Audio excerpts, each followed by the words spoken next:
Oh, hey guys, what's going on, everybody? It has been a minute, and I honestly can't tell you guys how excited I am to be back and to be streaming. It feels like it's been a lifetime. I went through a really busy holiday season, and then me and Carly took a vacation, and we were out of town. And when I got back, I was sick for like a week and a half, and I've been traveling to events, and there's just been a lot going on. And honestly, streaming wasn't the most important thing that was going on in my life, so it was a nice break. Oh, excuse me, but I am super excited to be back. And tonight I'm going to be playing Iyslander, but I'm going to be playing a special take on it. I so I have been playing Michael Hamilton's list for I don't know. I've been playing Michael Hamilton's list since Worlds, and I played it during ProQuest season, and then I swapped to Fi during ProQuest season because I felt like I just wasn't getting the job done. I bubbled a couple times during ProQuest season, and then I played Fi, and I top 8'd 3 events in a row and almost won one. I came in second, so felt like just playing aggro decks kind of fits my speed a little bit better, but I'm really trying to overcome that hill and become a better tempo control player. And so forcing myself to play Iyslander has really been good for that. I've learned a lot, and I'm really enjoying the deck.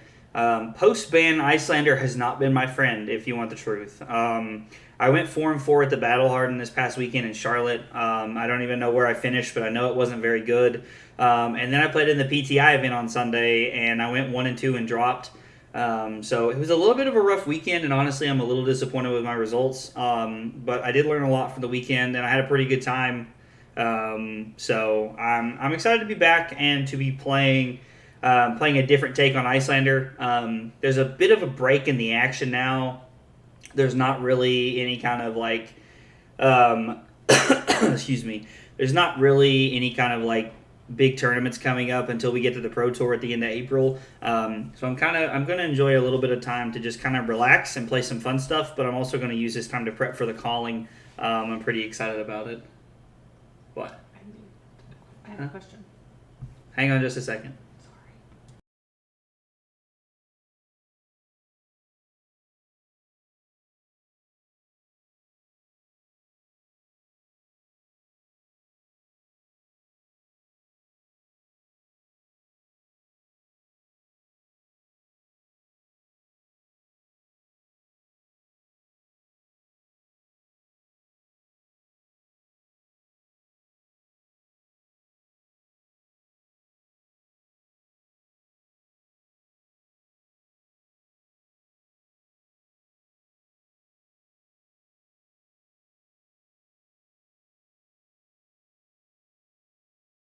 Custom? Carly's doing my taxes right now, so I'm stopping. There's a break in the action for taxes because if it gets messed up, then I don't want to get sued or owed a lot of money. Sued? So I don't know. Whatever the government does, they come running with their pitchforks and whatnot.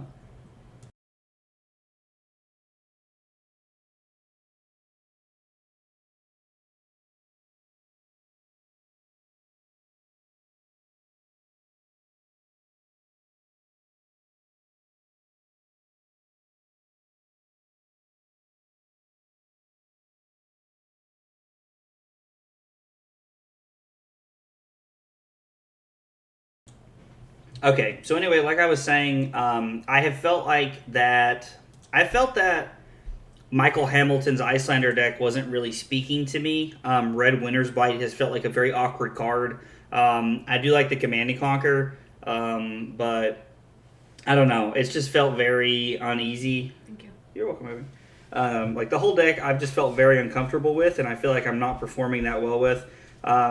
So I thought to myself, when I had this problem with Magic, I always thought to myself, I should take the deck and I should try to make it my own. So I have taken a stab at that. The deck is probably going to fail miserably, but I'm pretty excited to play it, honestly, because I think there's a couple of cool cards in here. Now, the cool cards are not good in the mirror, and I'll just immediately take them out. Oh, excuse me. But I am excited to try it. I'm going to show you guys the list. So I've set everything up in a pretty standard way for the most part. The spicy tech that I'm playing is Frostfang. And for anybody that doesn't know what Frostfang does, it's a 2 for 5, and if it hits, it has an Insidious Chill effect. So it's pretty cool. I am pairing that with Icy Encounter. This is a 2 for 6 that if it hits, it creates a Frostbite under the opponent's control. I'm also playing blue and red Icequake. Icequake is a 1-cost spell that says at blue, your next attack gets +1, and at red, it's +3. It says whenever an attack hits a hero this turn, create a Frostbite under their control. Those are the 6 cards that I'll be taking out in the mirror because anything with Go Again is pretty susceptible to being like there's a lot of disruption that can be played. Given a Frostbite can mess up my whole pitch 1 card, play an Icequake, and play an Icy Encounter or a Frostfang or a Command and Conquer. This idea came to me last night when I was laying in bed off of the concept of where is it at? Of a Polar Blast. So if you have a Polar Blast in your arsenal and you have a Command and Conquer and a blue in your hand, it is a lot of fun to pitch the blue, play Polar Blast. You get to replenish your arsenal, and you get to force your opponent whether they want to give your Command and Conquer Dominate. Now, they don't know it's going to be Command and Conquer. It could be any attack for all they know. It could be E-Strike with draw card with Dominate. It could be Fandle's Fighting Spirit. Who knows?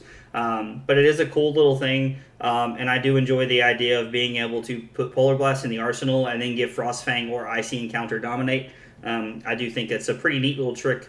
I don't think that my Iyslander build is going to break the format or anything, but I do think it looks like fun, and I do think it'll make for some interesting gameplay. So I'm gonna go ahead and jump in here. I didn't have time to set up the matchups. If I start winning significantly with this deck, I'll consider actually doing that. Of course. Hi and good luck. Playing against Kano is not going to show off my new cards at all, really. I feel like, if anything, it's going to make them look a lot worse. We can cut the Blizzards. They're not good. There is no defense reactions in the deck anymore, so there's no reason to have those in. I mean, am I just cutting red Icequakes? I'm going to be honest. I don't really know what we should be cutting right here. Ether Ice Veins don't feel the yellow ones don't feel super great here. Arctic is not great. Let's do this and let's cut a yellow Ether Ice Vein. Yeah, I don't know. Let's try this and see what happens. I am not making any promises on how good this is going to be, but I am intrigued to try it, to say the least.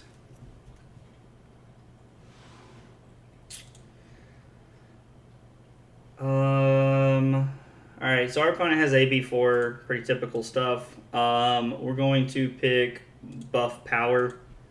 I do have 4 to block with here, if it matters. Push through a point of damage on the first turn of the game. I'm going to Arsenal the Icy Encounter because, honestly, the Ether Ice Vein's not going to do anything. Voltic Bolt is going to deal 5.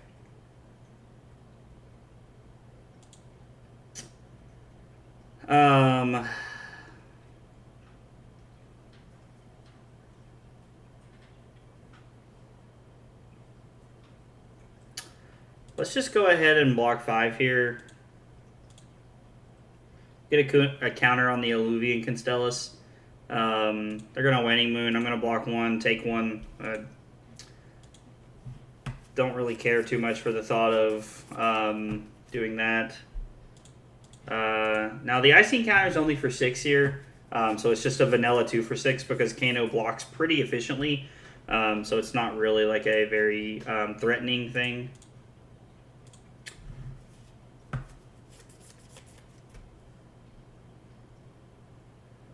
Let's see what we're doing here. 1 arcane damage. Part of me is tempted to push the Frostfang to the bottom here.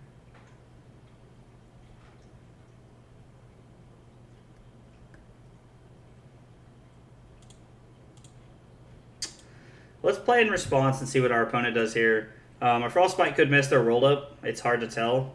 Could be worth some good value to us. Like they could have had like an energy potion they wanted to play here, and you never know if it might have been worth or not.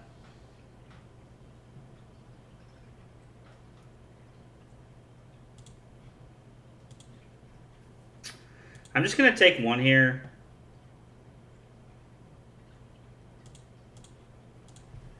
I'm gonna throw the icy encounter here. They'll block and pass. We'll arsenal the Frostfang. Ew, this is a weird hand. They don't have AB5, so the Ready Thrice Feint is a very good arsenal target.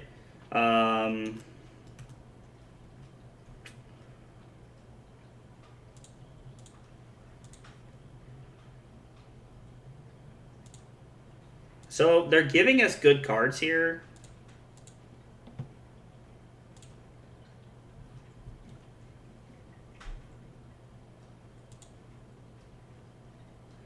I'm just going to block 3.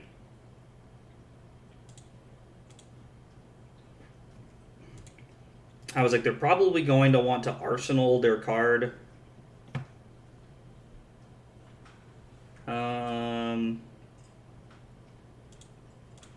We'll try to take the next turn to set up an Insidious Chill here, if we can. If not, we might just be forced into playing the Ready Thrice Feint and arsenaling the Insidious Chill.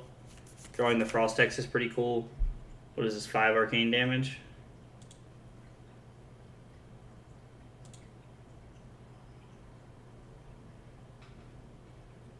And if they're leaking too and we're not, that's pretty bad for us.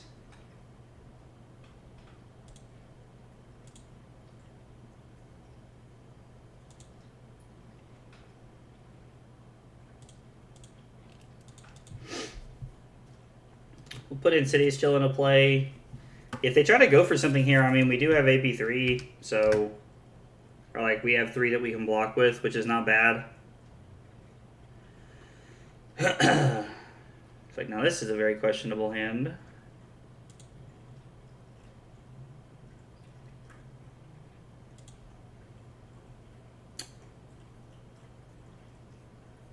I would like to be able to put in the Frost X here, but... Can't always have what you want. I like how they don't turn off.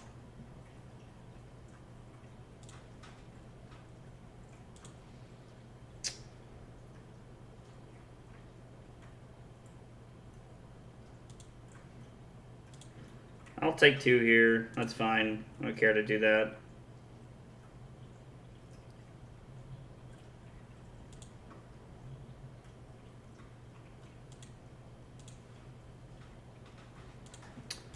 Alright, let's go ahead and try to push some damage through here. We'll get some cards out of their hand. Hopefully, they could use both of their energy potions here to try and bring some back, but I think we come out a little bit ahead here, especially if they're pitching red and a yellow.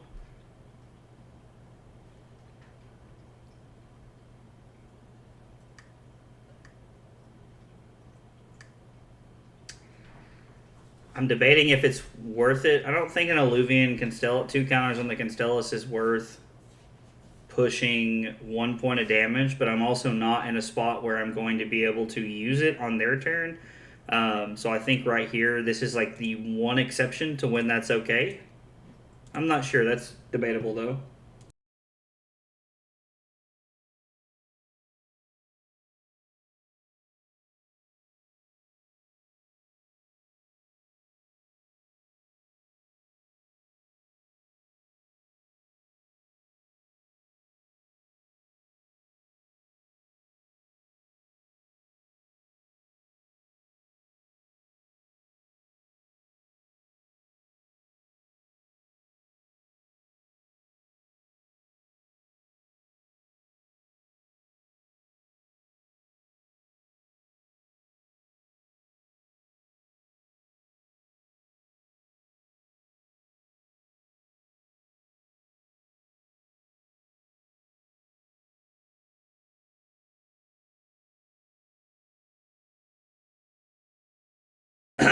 Okay. So we have done that, and I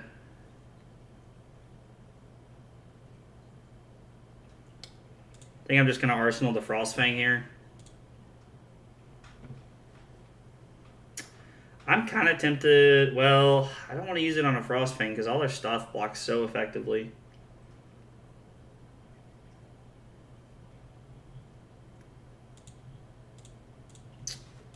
All right. Well, let's push another.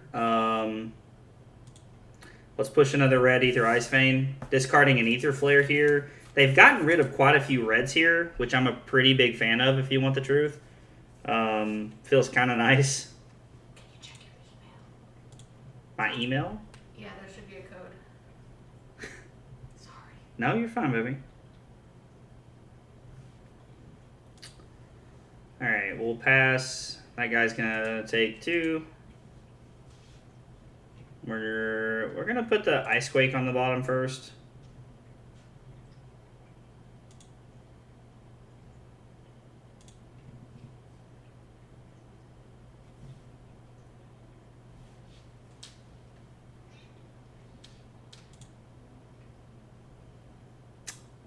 I am going to pitch like that. I want to get rid of some of the cards that I have.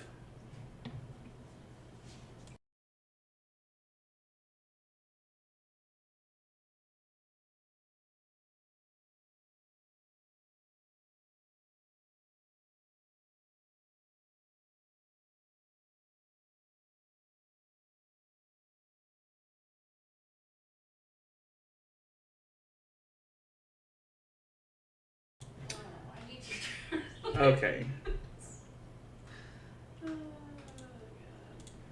I think it's probably better to Arsenal the Energy Potion here.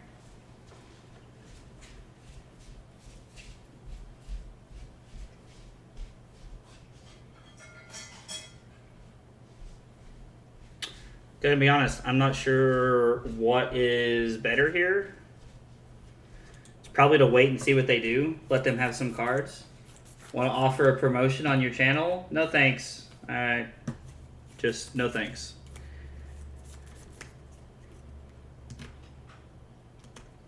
The red Ice Quakes might be pretty good in this matchup. I'm not sure.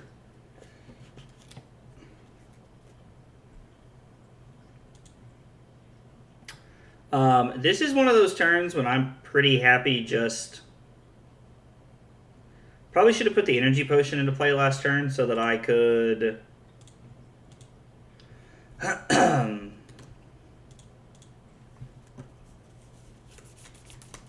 Alright, this is cool.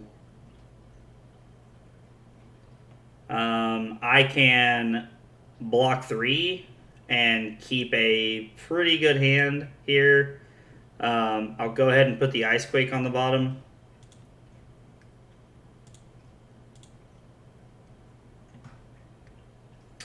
I don't care to take a few points here. Part of me is tempted to play the Energy Potion here and just go ahead and use Constellus to try and push through some points, but they might just be baiting me here into going for it, because that way they can just pitch another card from their hand when really all they... But they would have activated Kano, right? It's their turn. Let's go and get the Energy Potion into play. Let's see what happens here.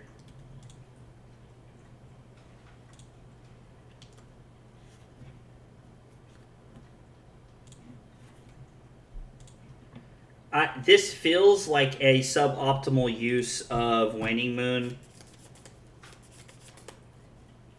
Okay, obviously it's not. They're trying to go for combo here.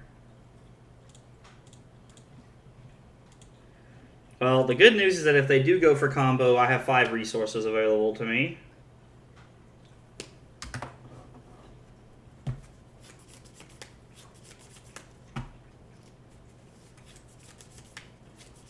Cold Snap is also kind of nice because if they don't have something they can do, then we can just throw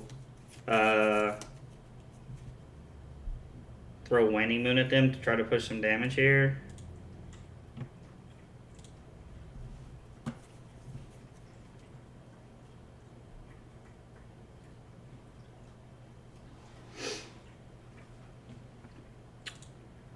So let's go ahead and play Cold Snap.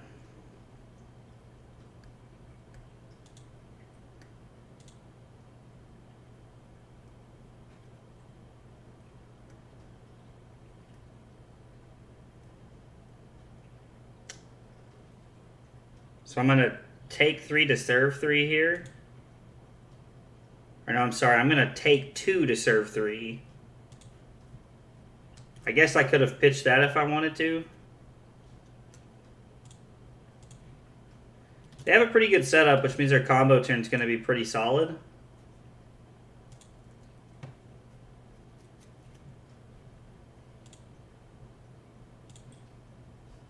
I'm going to pick Buff Power. So we are seeing one of the downfalls of the attacks I've chosen to play is that I have not leaked as much damage as I would have with them, which is a little disappointing. Just kind of goes to show that the cards that Hamilton is playing is for a reason and it all makes sense. Well, he's not going to Metacarpus Notes this.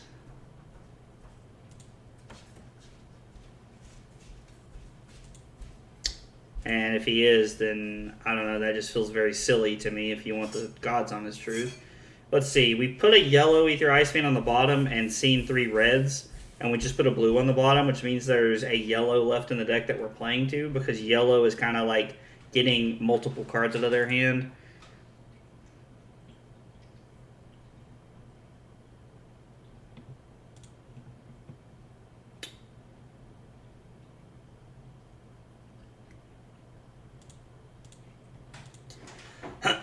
I'm going to go ahead and put that into play and then just pass to them and see what they do. I like putting the Channel Lake into Arsenal because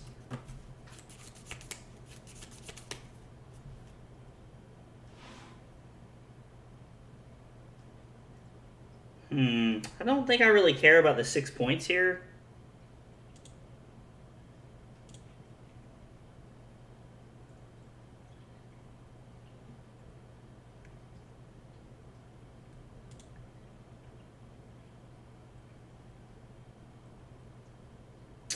So they undid their action.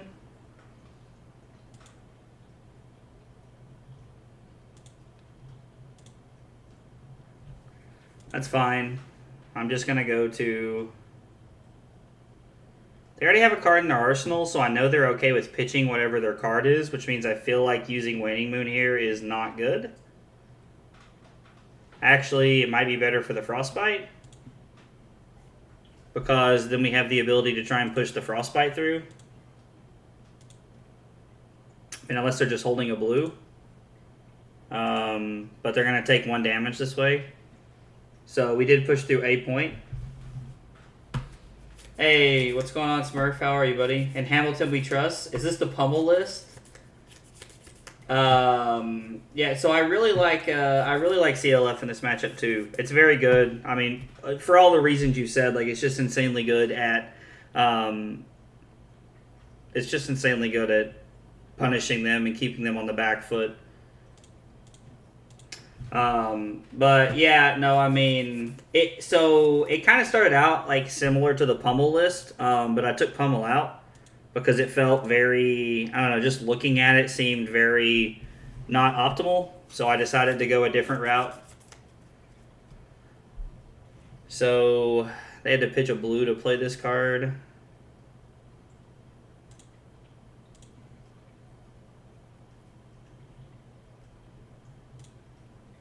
Let's see what we draw. I love these matchups. Super interesting choices. Yeah, so the matchup is honestly like, I don't know, like, I win more than I lose, but I've been told recently that that's not a very accurate testament to the actual matchup. So I'm a little surprised to... I've always been a little surprised to hear that because I feel like I do win this matchup more than I lose, but...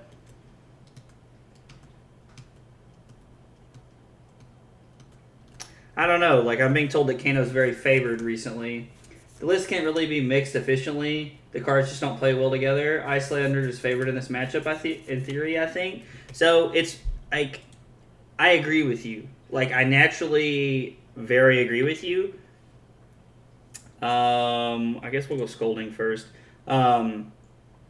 I agree with you very much on that, but I do also find, like, I hear Kano players are telling me that they feel like it's very favored for Kano. So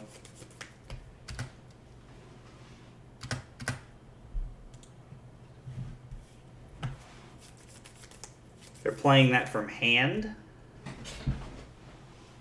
I mean, I guess if we're gonna push damage, now's the time.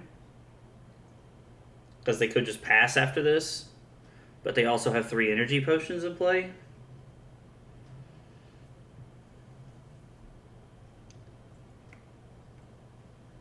I do like the idea of playing Brain Freeze on our own turn.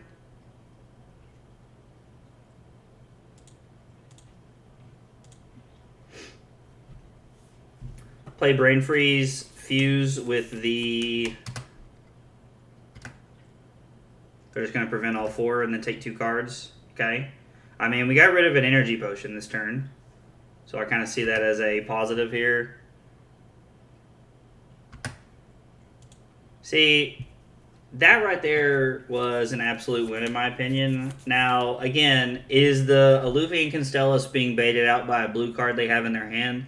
I think it's better just to save that until next turn. Because if they have another blue and they just block our Eluvian Constellus, then it's just like kind of bad for us. I like this because I think this will get multiple cards out of their hand. And then I can kind of go for the Ice Eternal kill here when they're at 8. The Ice Eternal kill plus Storm Striders being up, I think, is very reasonable.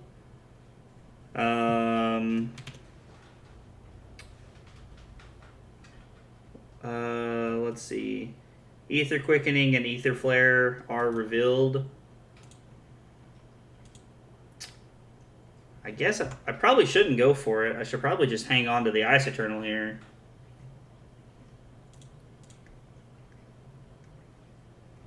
Because they'll just use their 2AB here.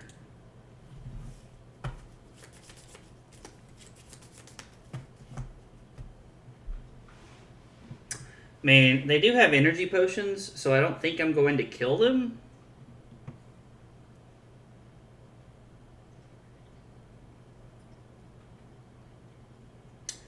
So if I give them 5 Frostbites...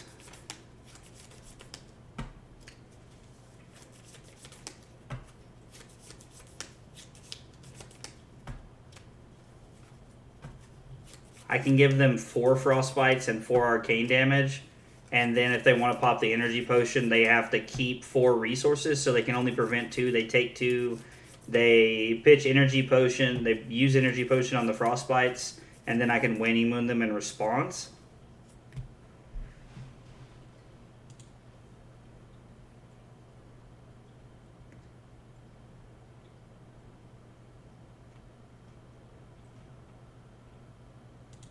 Let's just go to their turn and see what happens.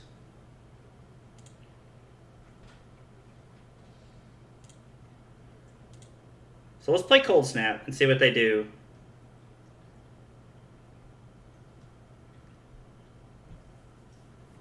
I mean, paying 1 is smart here for them. I was like, because then I don't have access to just the free Waning Moon on them, which I'm probably going to use here.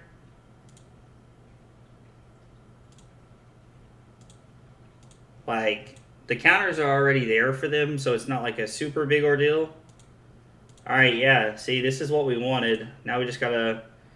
We draw into a pretty decent hand here. So we can do it for 4 Frost Tech, or 4 counters, and we keep the Frost Techs.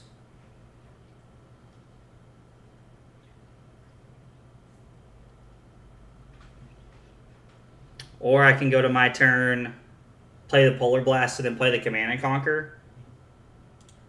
I don't know. Like, this is a interesting turn, to say the least.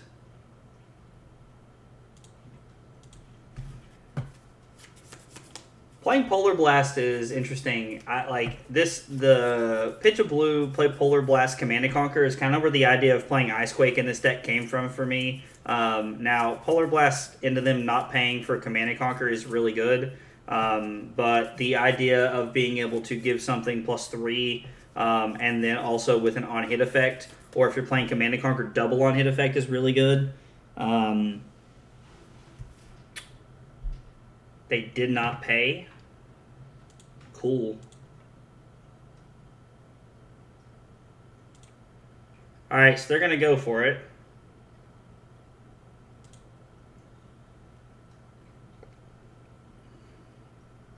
I mean, they don't have to have a ton to kill me here. I am at 17. They have whittled me down 19 points, so only 17 to go. Which means they can definitely get there. Like, I don't think Voltic Bolt is really a part of that equation for them, but maybe I'm wrong and it is.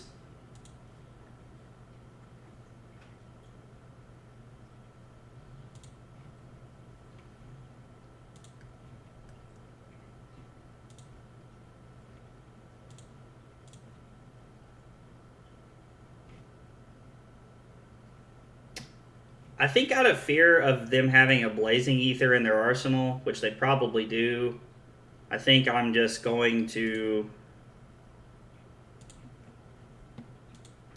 go for this in response here.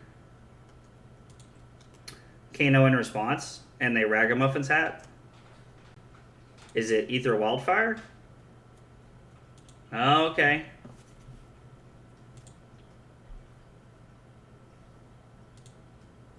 Well, this is going to be bad.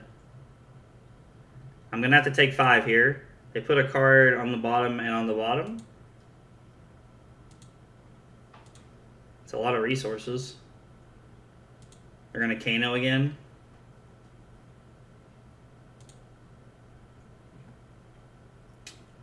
Yeah, so I'm forced to take 5. The energy potion pops. Shoo! And then if they have the Blazing Ether, I'm dead. Yeah, I mean, again, like, I don't think there's anything I can really do about this here, because if we're just, like, sitting and passing, like, I'm just gonna die. Yeah, I mean, like, maybe I'm playing the matchup wrong. That is more likely that that's the case than anything else. I mean, I do win a fair amount of my matches. So my opponent was at 8 there, and I had attacked with 2 Icy Encounters and a Frost Fang. So, I mean, had those been Wounded Bulls or Fighting Spirits, they would have been for 1 extra point. So that would have been 3 more points. They would have been at 5. It would have been a lot more conceivable to win that game, in my opinion. This is honestly a matchup I'm not a huge fan of. Like, I am just not a big fan of this matchup at all. Never really feels like I'm going to get there, if you want the truth. Do think Blizzard's good. I like Frostfang here. I like all of my attacks because they go for the idea of on hit effects, and I really like that. I don't like that I've cut 8 blues from the deck though. That is a little scary. What? I don't know. Brain Freeze feels pretty mediocre here. I know they play some 0-cost cards. Let's cut Frostings and try it because, ooh, we definitely don't want Constellus. Thank God we didn't make that mistake. I have made that mistake before. Of course, the one time I made that mistake, it was playing against Briar, so it wasn't really that big of a deal.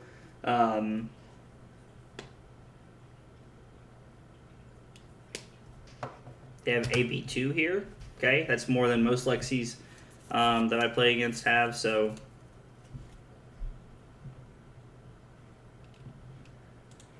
they pick Go again.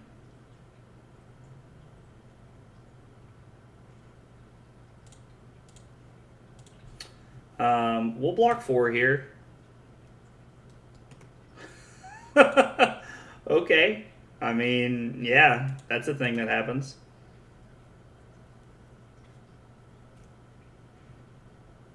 That happening on turn 0 is like really bad for me, but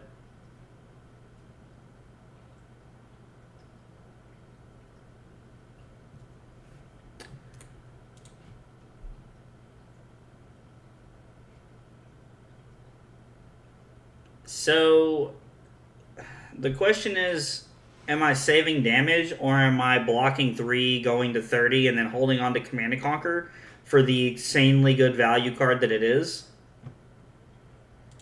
I think Command and Conquer is worth taking some damage here. Did you just say the phrase OTK Riptide is legit? That is... I mean, I'm not going to say you're wrong. I am intrigued to know where that comes from, though.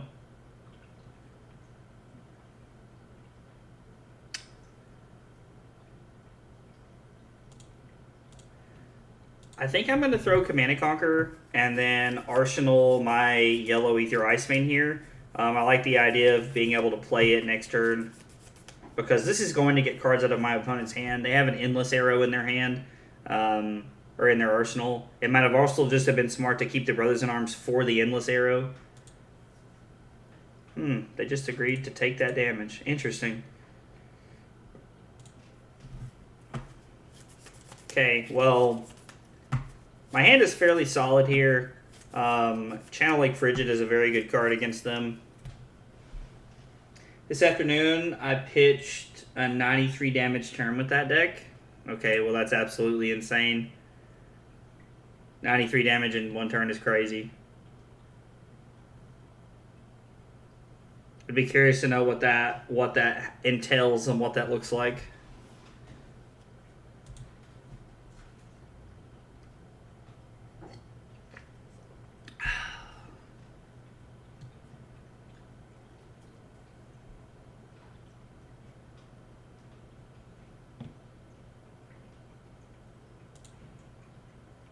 So it's 9 dominate.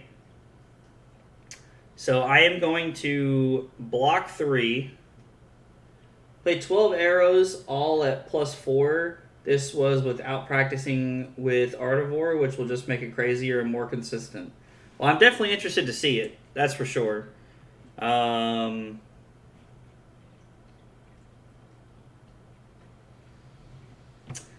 just going to pay 1 for the Command and Conquer here. Strip some cards out of their hand with the yellow Ether Iceman here. And then Arsenal the Channel Lake Frigid and try to take some tempo back because I'm down quite a bit of life. I'm going to need a tempo play to really get me back into this, and Channel Lake Frigid is just the card to do that. This will be a lot better with an Insidious Chill Out, but, you know, beggars can't be choosers. It's the second turn of the game. My opponent's managed to push through 12 damage so far. Only sad bit is that it probably never beats Oldham because Oldham will fatigue too quickly, but I'm going to try. I mean, that's like normally the problem against Oldham is that he just fatigues you, and it's just tough to beat him. So we're pitching the Emeritus Scolding here.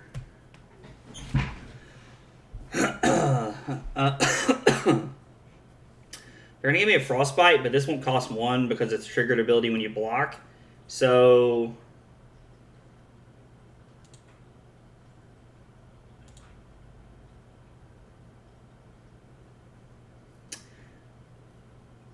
I think I'm actually just going to wait.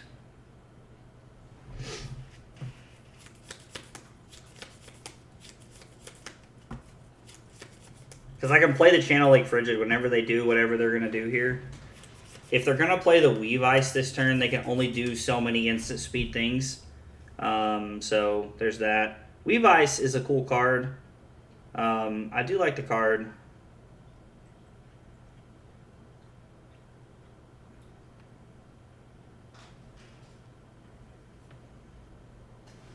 I was like, if you do that, it could be a blowout.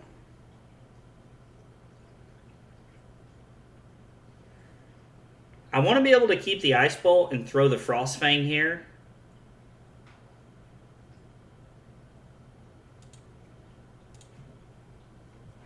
I'm going to pitch the Emeritus Scolding because more than likely I'm not going to be able to keep a card in my arsenal. But hopefully the idea of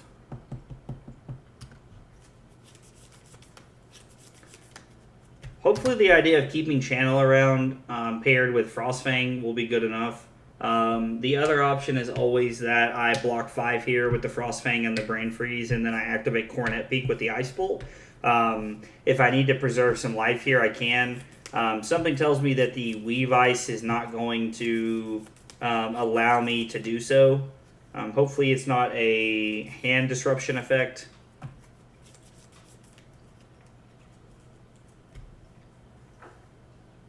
Alright, so that's good for me. I could care less about Seeing Shot because it's just damage. Now, I mean, it is quite a bit of damage. They said +1.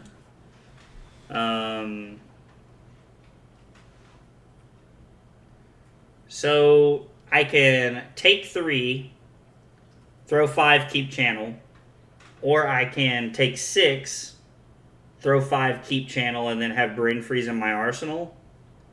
I think Brain Freeze is better off blocking. Like, don't get me wrong, I understand the value of Brain Freeze and what it's capable of doing, but I don't think Brain Freeze is worth 3 life. Now, this kind of disruption is kind of cool. Now, this would be an excellent turn to have Pummel. Smurf earlier in the chat was talking about how the Pummel list and like the normal Michael Hamilton lists are very hard to merge together, and I completely agree with that statement. But I haven't really merged them together. Well, I guess I kind of have. I don't know. Like, honestly, so I wasn't really thinking about anything when I built this list. I was looking at all the cards that I liked, if you want the truth. And I looked up ice cards, and I looked up other things, and I just looked up cards that I liked, and I threw them in a deck, thinking to myself, yeah, let's throw this stuff together and see what happens, because it might be fun. So they discard Icequake, and we're going to put Ice Bolt on the bottom to keep the Channel around, which I think is a pretty effective turn. I beat Iyslander with Azalea today. That was pretty cool. He did draw triple red hands throughout the game, which for sure likely lost in the game. But the fact that Azalea was able to put it close enough to where the Iyslander game was definitely notable. Especially since it was literally my first game ever playing Azalea. So I'm going to be honest, man. Like, I think that's like one of those things that people aren't really talking about. I think that Azalea is actually very good. Actually has like a decent matchup into Iyslander because she normally has extra resources and she draws a card off of Death Dealer, which is tough because Iyslander can't really keep up with that kind of stuff very often.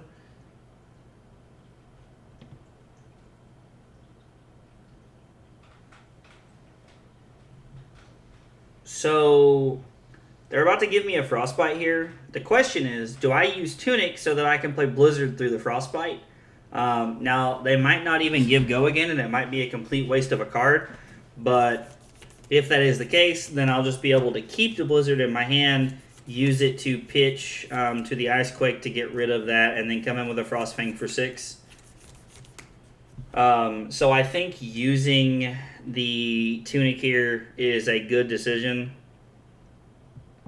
It either allows me to play the Blizzard, or it allows me to keep the Blizzard in my hand. I spent my resource. I guess I could always use it to block for 1 no matter what happens if they don't give Go again. So there's always something I can be doing here.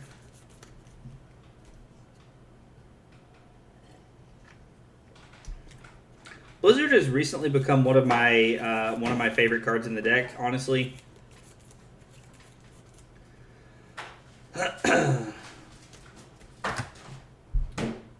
Blizzard is just a very good card as a whole. And I think it has Blizzard has always been a good card, but for the most part, in my opinion, Hypothermia was just better.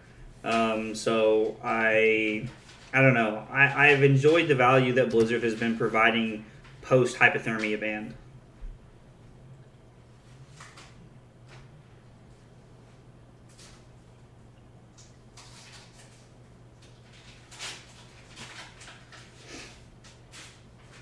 So they gave us +1.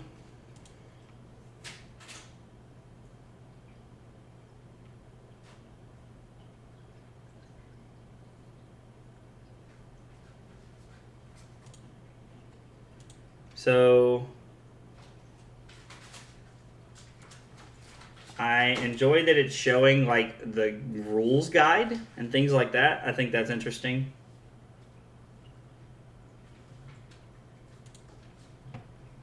Can't pitch or play cards with 0.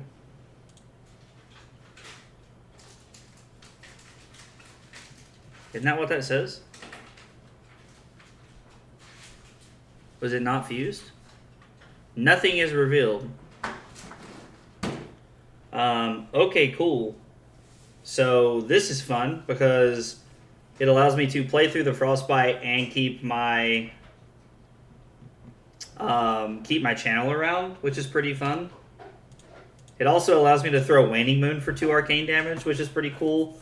This is a pretty neat little turn here. Not that I think this is like super noteworthy or anything, but Frostfang for 6 in a deck that does have a decent amount of 2 blocks is kind of cool.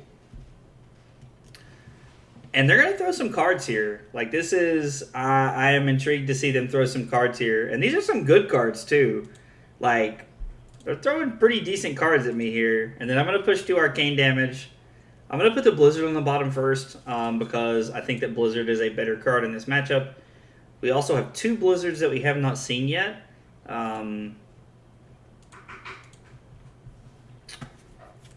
This hand is not great. So they just pass. I honestly have no clue what that means. Does that mean a lot of reds, or does that mean that they just decided to take the turn off so they could set up? I don't know. That's interesting. So I think I'm going to go E-Strike for 5 go again, putting the Frosting on the bottom because it blocks 3 and I would rather see it first than the Insidious Chill. And then I'm going to pitch the Insidious Chill to Coronet Peak because they don't have Tunic up. And then I'm going to Arsenal the Arctic Incarceration in hopes that I can get them with the Frostbites. Now, it's not super likely that I can get them with the Frostbites because their weapon allows them to play at instant speed. But there is a potential for me to like kind of have a little blowout play where I do get them. So if they got to activate Voltaire for a second time, could be a good option for us to kind of shut their turn down a little bit. Now, the Icequake might provide some trouble for that. I wish there was a way to keep the channel around for a 3rd turn.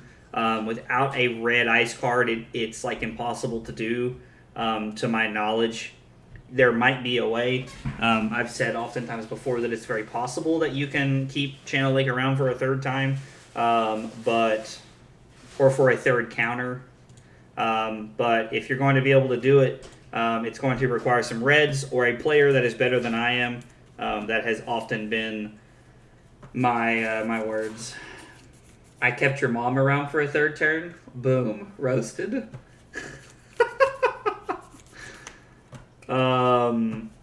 So this is the awkward special, in my opinion, because this hand blocks for 3.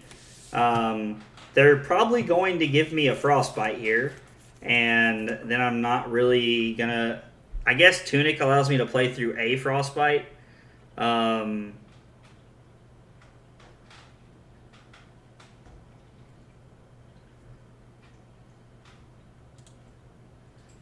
I'm going to go ahead and do this now because if they're using Tunic, it means that they're probably trying to play around a Frostbite. So giving them 2 is pretty neat. They could also just be Tunic and just be like baiting me here into just like walking face first into like their like double blue red arrow hand here. I'm not sure. Alright,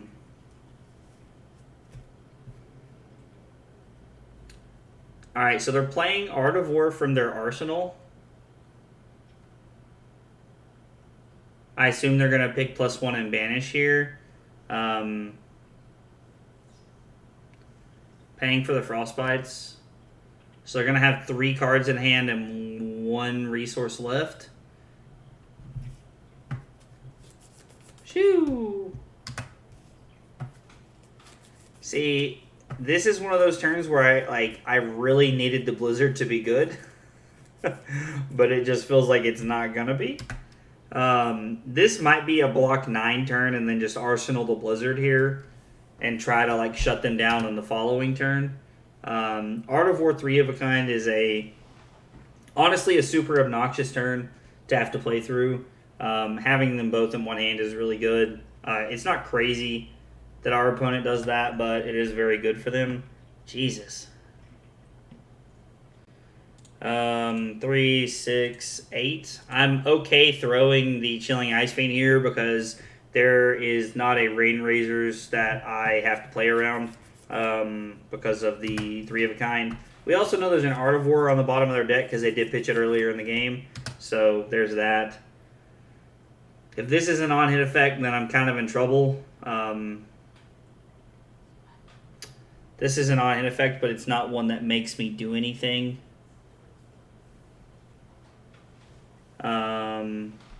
They picked +1, so they're not going to have go again. So, I mean, I block 3, take 3 here. Oh, it's all of them. Oh, man. So I'll pay 1. Oh, no, the Frostbite. So I needed a Waning Moon before that. Yeah, I forgot about the Frostbite. It was Weave Earth, or Weave Ice, or Icequake. Crap. Yeah, that was a bad play on my part. Had I Waning Mooned, they would have taken 1. Now, obviously, every point is super relevant here. Every point is just so this is already not a favored matchup in my opinion. So every point is very relevant in my opinion. Okay. Again, we might just be in a shoo. That's pretty good. Block everything. This hand might be block 11.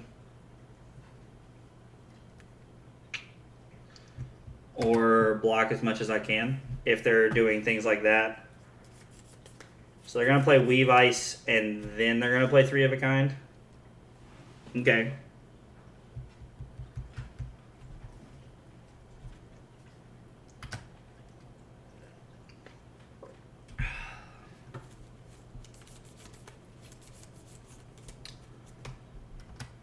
Back-to-back 3 of a kind turns is tough to get through. That's not a very easy thing to play through for any deck, honestly. And this is why Lexi is able to have a place in the metagame because I mean she just provides so much disruption. So this is going to be for 8 with Dominate, and then when it hits, I pay 1 or discard a card.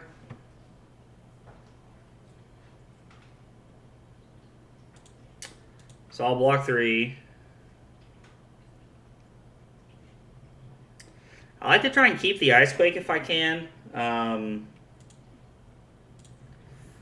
If I can keep the Icequake in my hand, in my arsenal, then I have a chance, basically, to try and have a significant turn.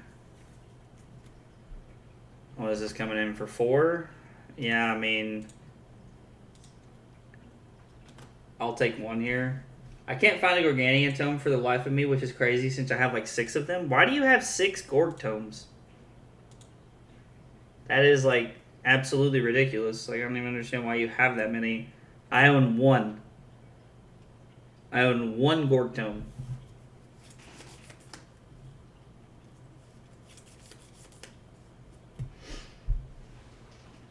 Through Frostbites is irrelevant. We're just going to arsenal this. Honestly, one of our hopes is we played a Command and Conquer and put a Command and Conquer on the bottom. I would like to, if we can here, keep blue card Command and Conquer, if at all possible this turn. But we also have to have those cards. So, Arctic Incarceration is how they're going to end their turn, more than likely. I'm going to go ahead and use Tunic here in hopes that I can blow them out with the Blizzard.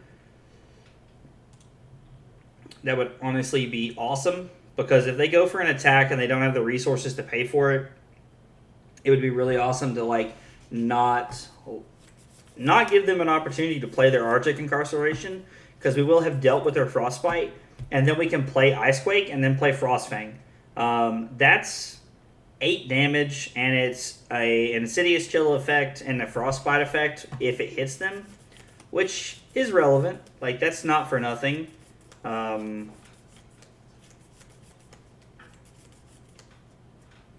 You found one? Well, that's cool. I'm glad you found one. What are you putting Gork Tome in? You like putting it back in Briar or something? Thought everybody went away from Gork Tome because it's not because it doesn't block. You're playing Gork Tome and OTK Riptide. Makes deck smaller? No, I mean that's fair. If you're going for like some kind of like combo finish, it makes sense that you would be on anything that cycles for free.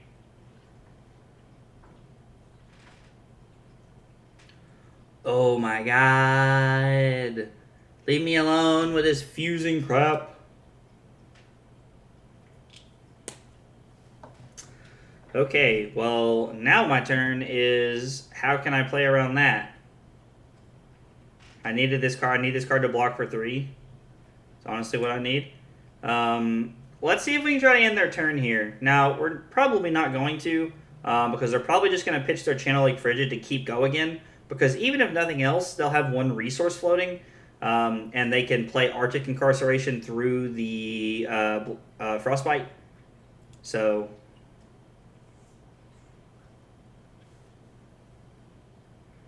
okay, so they have a Winter's Bite.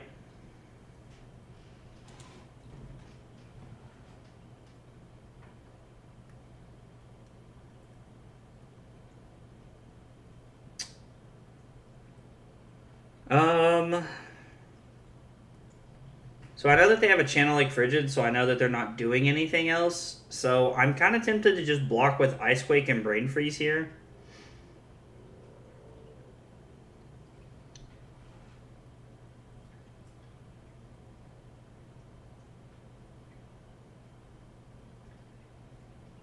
Block with both of them, and then just go into my next turn with this setup again and hope that I can get through it.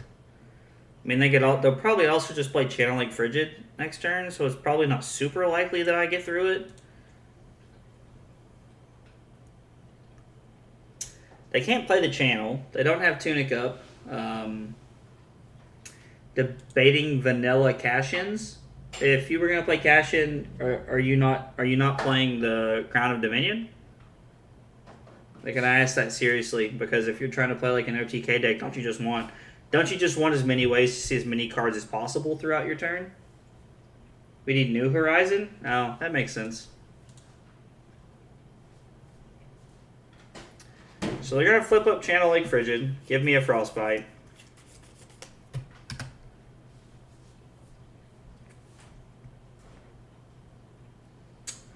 So I can pitch the Frostfang to use Brothers in Arms to block for 4 here, and then I have 5 more block in my hand. I mean, doing everything we can to keep this game interesting, even though it's definitely not there. So we can load more arrows in the mid game. Though it possibly needs to be cross-strap thingy so we can opt and dig faster. Are you talking about the... are you talking about Crossbone or whatever? The headpiece? The one that Azalea plays? Oh, they're playing Red Winter's Bite. Interesting. Everybody's picked up on the Michael Hamilton tick. I mean, like, Red Winter's Bite's a good card. I said at the beginning of the stream that I felt like it's been awkward for me recently.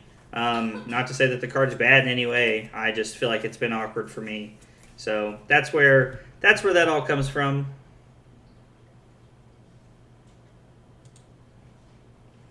So this is for 5. I can block Brothers in Arms ready through Ice Vein. And then do nothing on my turn. So it's probably better to block...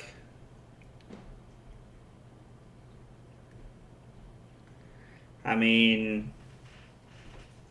If they have another arrow, they can just activate Bullseye's Bracers. So this is probably not going to be my turn one way or another. Let's just block 5.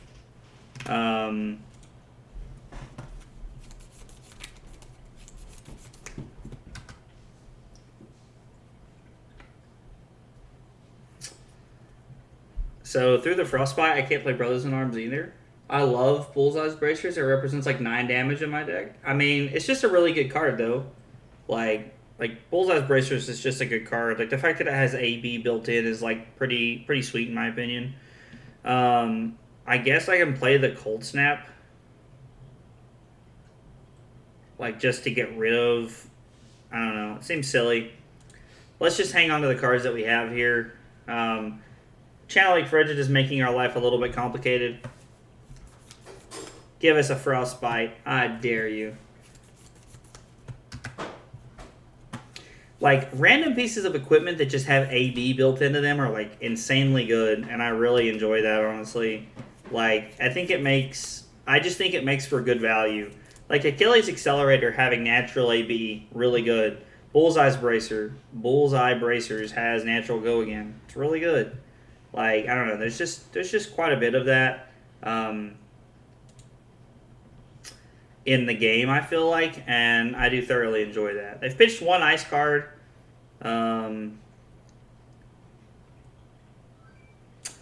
This does have go again. I'm gonna pitch a Cold Snap and pay here.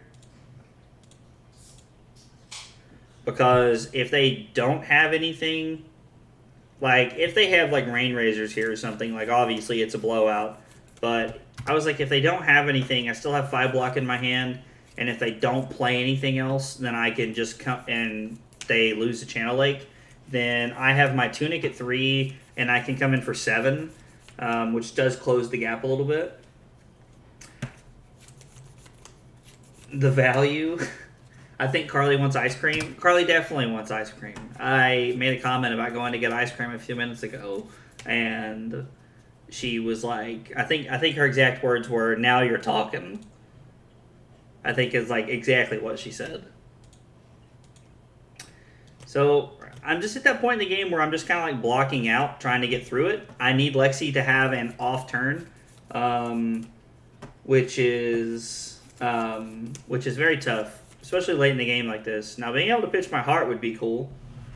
Ooh, big summer blowout. Dude, I love that. That's like probably the best scene in that whole movie. Oh my god. Like, I love that so much. That scene is so awesome. Oh, that's hilarious. It's like this like giant burly guy in the middle of the woods too who says that. Like, it's so perfect. If Sleep Dart hits a hero, they lose all hero card effects and activated abilities until the end of their next turn. Oh, what'd they pick? Go again? Cool. Cool.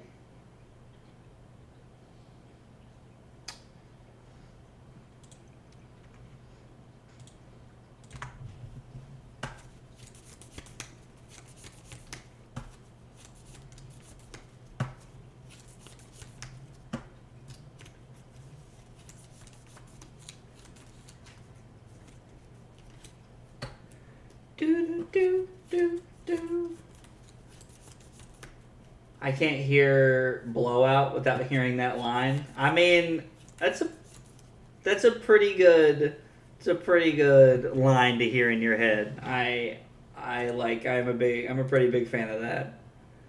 That's what you hear when you hear that. I need to be able to keep the heart here. Honestly, even if I get to live through this turn, it might be worth pitching the heart to play Icequake.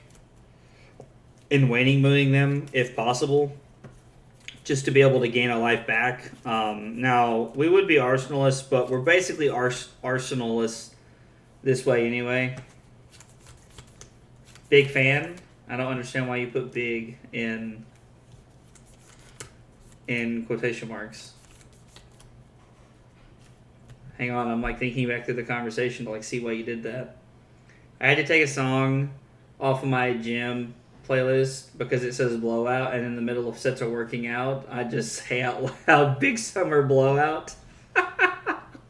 See, but I feel like that's what everybody's looking for when they go to the gym. Something to laugh at like that. Like if some guy next to me, like if I was at the gym, like, and it didn't matter if I was like walking on a treadmill or like jumping rope or like, you know, I don't know, benching or whatever, like, and somebody just said that randomly, I would die. I would lose it. That would be awesome. It would be hilarious.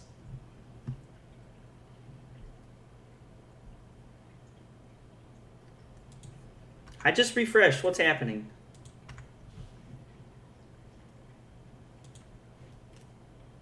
This is coming in for 5. So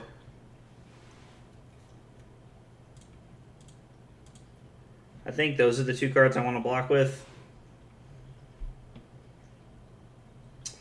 Like, the hero effect isn't super important at the current game state, so bathtub support, by the way. Well, I appreciate it.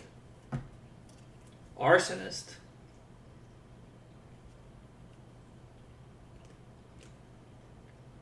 Alexander, what are you talking about? I'm so confused.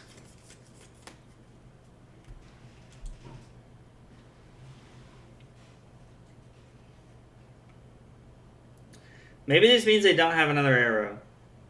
I mean, not likely. It's more likely that this is a 0-cost arrow.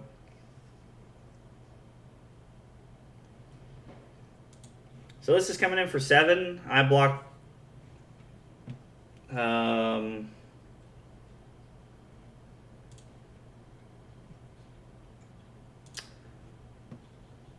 I block 4,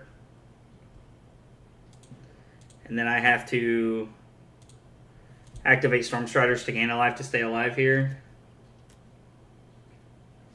I went back on Minecraft just to steal more of Blake's coal. Oh my god. I'm making jokes that are only funny to me because of words you said like 2 minutes ago and you're not saying the message in real time. Alright, well, that's a thing. Yeah, so I mean, like, this has got to be the end of the game here. Like, I can't imagine this isn't the end of the game. I had to pitch my heart to activate Stormstriders to stay alive, which is, like, a small, neat trick that you can do to, like, give you another turn in the game. But, I mean, I have no equipment. Like, not having Stormstriders means that I have absolutely 0 ability to threaten my opponent at instant speed other than what's in my arsenal. And my opponent knows that what's in my arsenal is not impressive because I have just been letting it sit there for like 20 turns.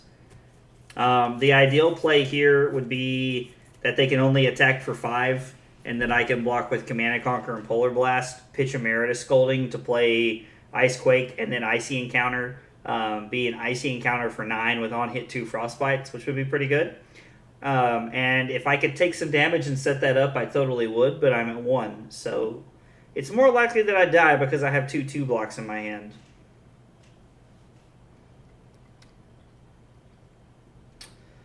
Lexi is an inherently hard matchup regardless. Like even on like normal Iyslander, like if you're playing like an aggressive ice build, it's very hard for Iyslander to keep up with everything that's happening. You just put way too much pressure on the stack, on the stack, like in the field, whatever you want to say.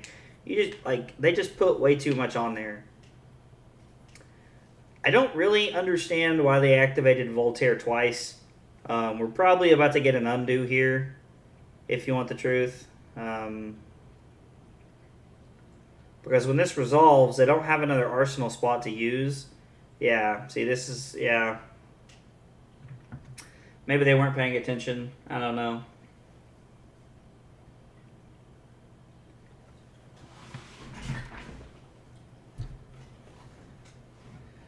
Okay, man, I'm just going to save us the time and concede because I'm really tired of whatever you're trying to do here, and it's taking you forever.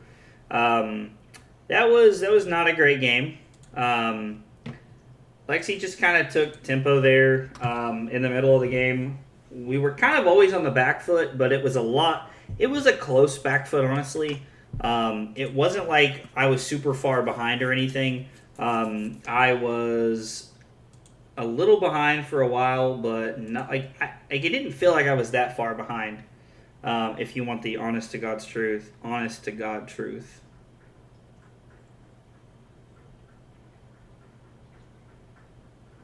Is this just like weird matchup night? I don't know what is going on. Hi and good luck. Against Reinar, I think we want to go first. I'm not sure if they play Command and Conquer. It feels like Crown of Providence is more correct.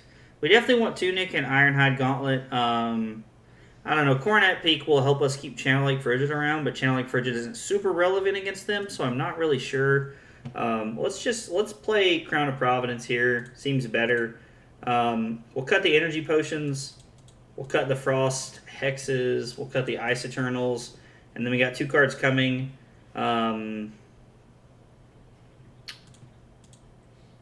Blizzard is not really super relevant, so let's try that and see what happens.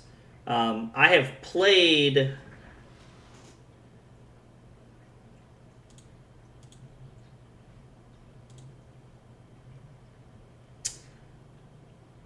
I mean, I can push through a damage here by playing the Icequake. It does let them filter, though, and I don't like the idea of letting them filter. What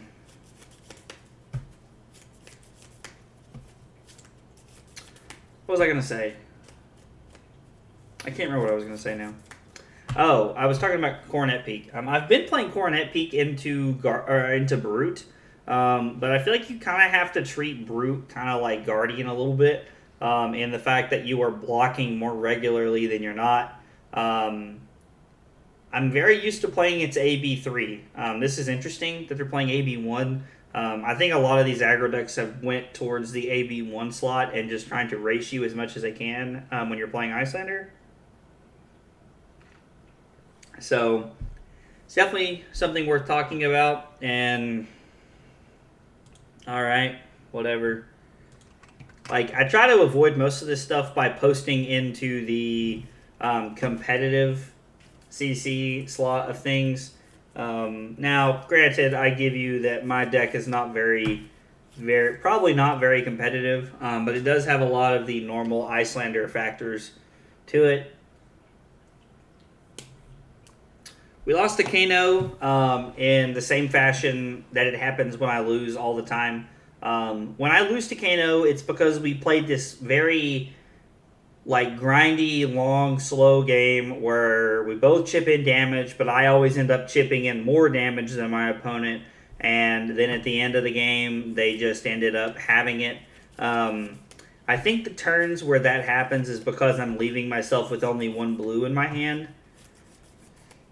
Now, most of the time, I don't even know that, I think you have to have 2 blues to save yourself from the combo as an Iyslander player.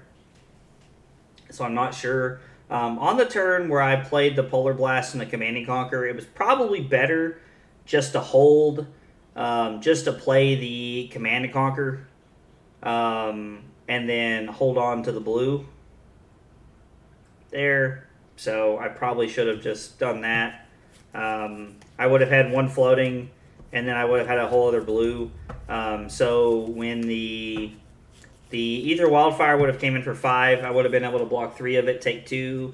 And then when the Voltic Bolt came in, I would have been able to block 3, take 2, which means their Ether Wildfire was going to be for 6 extra, because I would have taken 4 that turn, and then they get the +2 off of that. So it would have been for 6. And I would have taken 4 from 17, went to 13, and then I still would have had Energy Potion available to go for.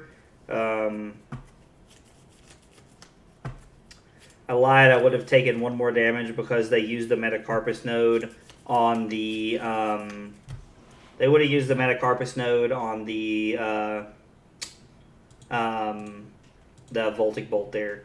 So I think we're going to go the same thing here that we did last time. I honestly think taking all the blizzards out is fine here. I think we want to leave, I don't know, maybe 1 Ice Eternal in and just see maybe, like, we might be able to, like, just get our opponent here somewhere in the middle. I'm not sure. They are on AB3. Now, Husk is going to be very good for them here because it's just going to allow them to just soak up one of our on hits. I'd roll a 0 or like a 1. Oh, or just roll a 6. We're living our best life over here. Good Lord. I'm going to try to save as much as I can here. I think the Command and Conquer is better to save.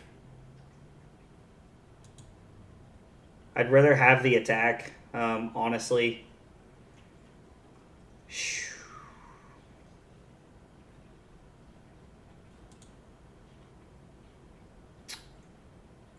I'm going to keep the Brothers in Arms in my hand because playing the Emeritus Scolding means that I'm going to have 1 resource left over.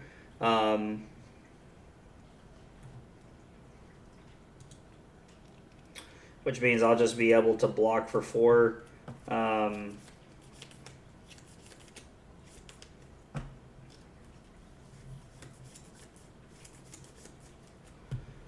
So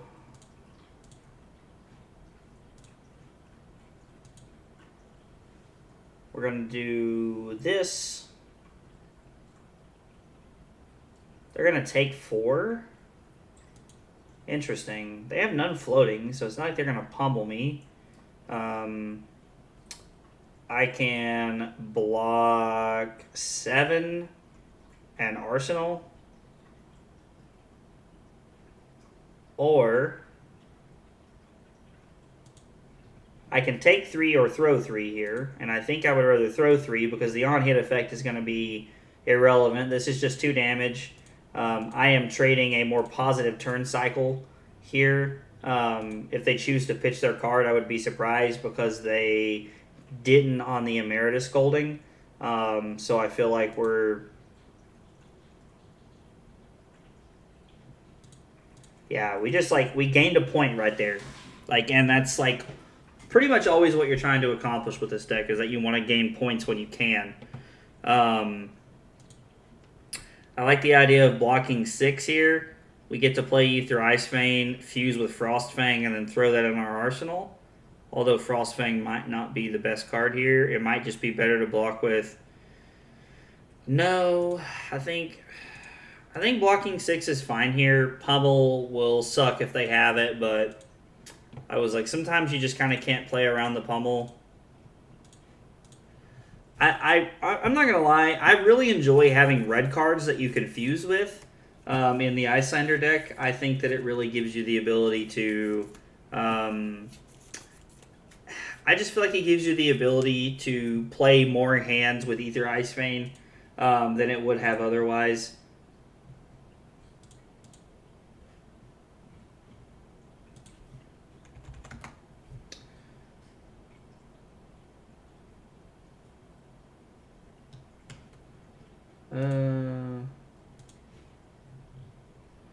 Alright, so we got 2 cards out of our opponent's hand. We're going to Arsenal the Frostfang and pass to our opponent.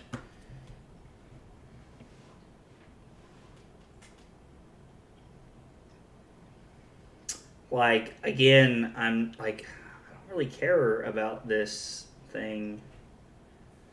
But part of me just feels like I need to block it. So I can throw Command and Conquer and Brothers in Arms with a Tunic counter for 7. And then pitch Cold Snap to come in with Frostfang, Arsenal the Red Ether Icebane. Like, maybe that's just the play.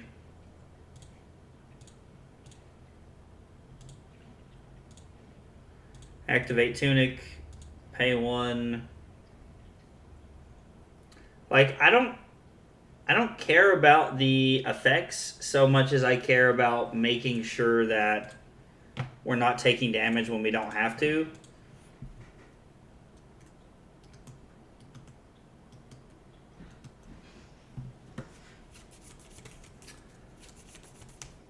I'm honestly wondering if, and this is something that I thought about today when I was thinking about the list and like changes I could make to it,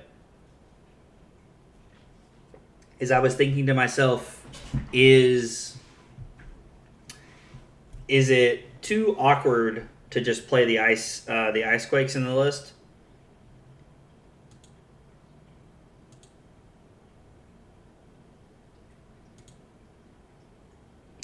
I lost 2 life and they lost 1 life. Dread Screamers added to their hand. So hopefully their last card is not a yellow or better because Dread Screamer only costs 2. Now they will start adding to their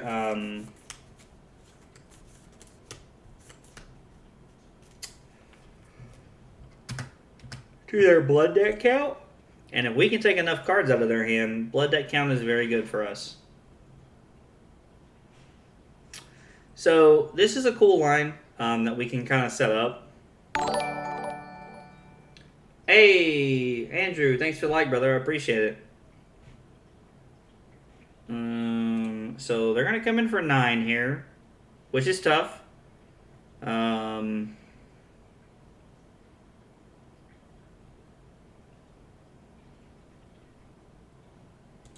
many attacks have we seen? I've seen 2 Command and Conquerors and a Frostfang. So, block Brain Freeze, block Icy Encounter, take 4, go to 26. So the problem is I can't let them get too far ahead.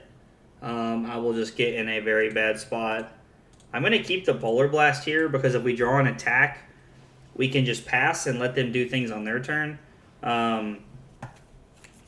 But if we don't draw an attack, we'll just play the Polar Blast for value and just...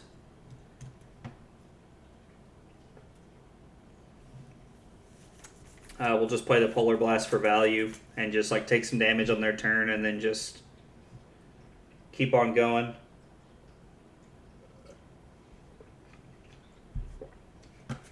It would be fun to... Okay, so they discarded a card here. Like now, Levy is the one thing I could understand where you wanted to discard, because if you're discarding, you're giving yourself a better chance of hitting your turning your blood debt off. So that is something. What is that noise? Hey, Zach. Oh, God. Hey, Alexander. I was like, what is that noise? I just want to let you know that I posted the current list in the Discord. The Riptide list. Oh, okay, cool. Yeah. No, I appreciate it. I'll go look at it. Have fun. See you, buddy. So I'm going to play the Polar Blast, like I said, because I didn't draw... Of course, it was the very next card.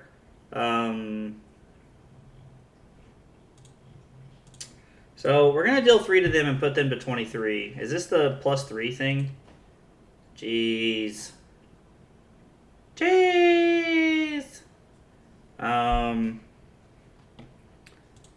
I think we're in a pretty good spot if we block 6. We take 3, so we keep an even life total, and then we're just going to throw the Frostfang. Now, this is where it would be a cool time to have a red pummel in our arsenal. So I had at one point, I had pummels in the list. I had red pummels and I had blue pummels in the list when I started. I don't think that's correct. Like, if you just want the God's honest truth, I don't think that's correct. I just don't think that's correct.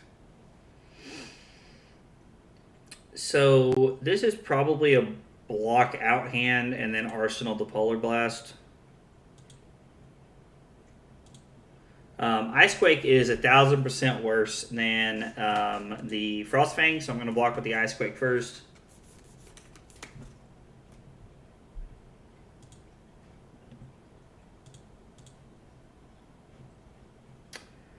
I mean, let's just go ahead and get as much value out of our blocking as we can this turn. This is one of their bigger turns, so we're definitely going to be throwing blocks here.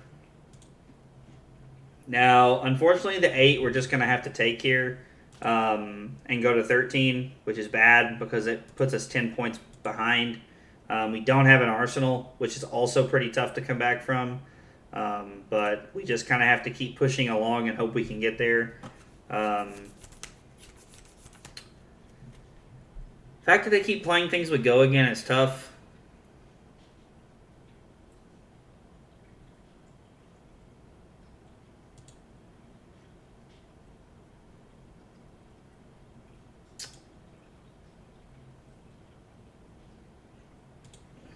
Let's block 5, take 1, and then hopefully their turn looks like just claw. We might just be blocking another 5 here with the cards in our hand because honestly I don't think we can take a huge chunk. We're already down quite a bit.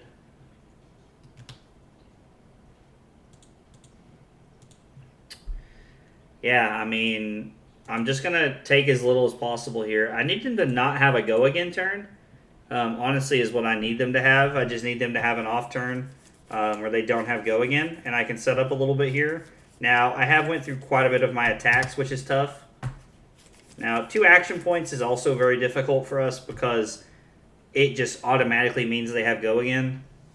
Like, and this thing is like ridiculously big.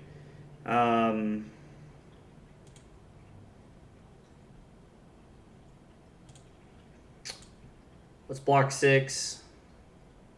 I mean, at this point, they might just fatigue us if they continue to attack the way they are. Like,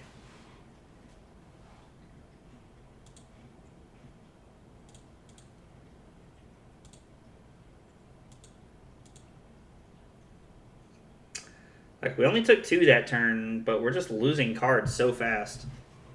Alright, so I need to be able to block 7 here, keep ready through Ice Vein. That's what I need to happen. I need to have something that takes cards out of their hand so that I can start pushing back. Like, their Blood Rush turn was, like, really good.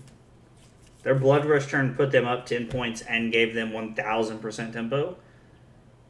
Banish 3 random cards from your graveyard. If 6 or more is banished this way, the next attack gets +1 and Dominate. So they did that. So now their next thing has Dominate, which means we're now blocking with the Crown of Providence. How many attacks do I have left in the deck? So I've seen 3 Command and Conquers. I've seen 3 Frost Fangs, 2 Icy Encounters, which means there's an Icy Encounter and 3 E-Strikes left in the deck. So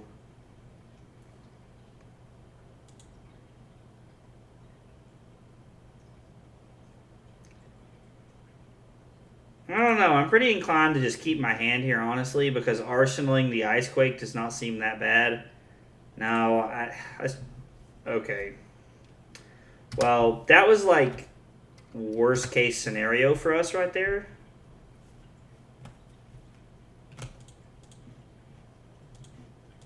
I mean, now we're just going to throw 5 Arcane because that's what we can do.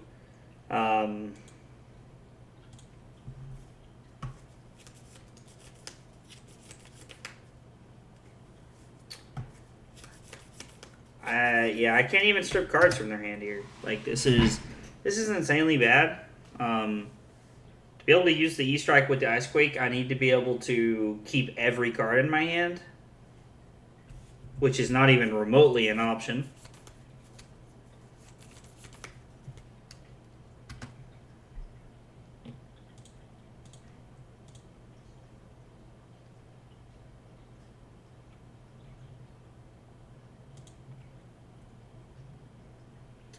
I also haven't seen my my heart yet. They played Art of War right as I started to say heart, and it just all like ran together. Oh man, I could use Tunic to play Stormstriders and Fuse just to take a card out of their hand, because I know that it might, like, if they have an attack action and a non-attack action, I might get lucky. but I don't think that's going to be the case. They have 12 blood dead in there. Honestly, you know what? This sounds crazy. I am going to go for it here.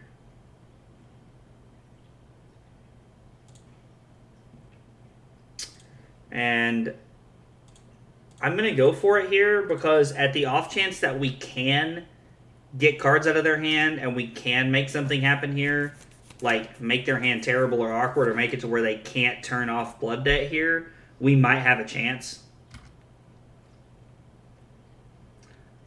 Lol, they discarded Beast Within and then automatically turned it off, and now they have 2 cards and I'm at 6. Well, I can block 3 and pray. What did they pick? Gets the next attack action, go again, and allows you to banish a card and draw 2 cards. I don't really know that I agree with the go again. I probably would have picked +1. You're talking about adding 3 points to the next thing that you play here. Now, Command and Conquer with go again is terribly obnoxious. I don't think they play things for 1 cost, so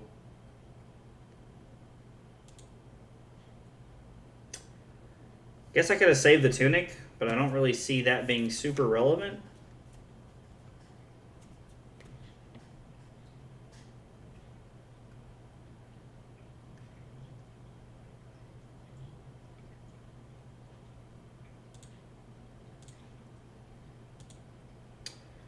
They have the pummel. I'm like, yeah, I was like, if they have a pummel, I'm dead here, but it doesn't matter. Like, I would have had to have blocked 8, which would have been 1 point over, which means I would have taken exactly 3. I could have blocked 8 and kept my cold snap, but it just, yeah, like. So I used my Storm Striders to take a chance to try to keep myself in the game, because I think if they have all their cards, I'm dead anyway.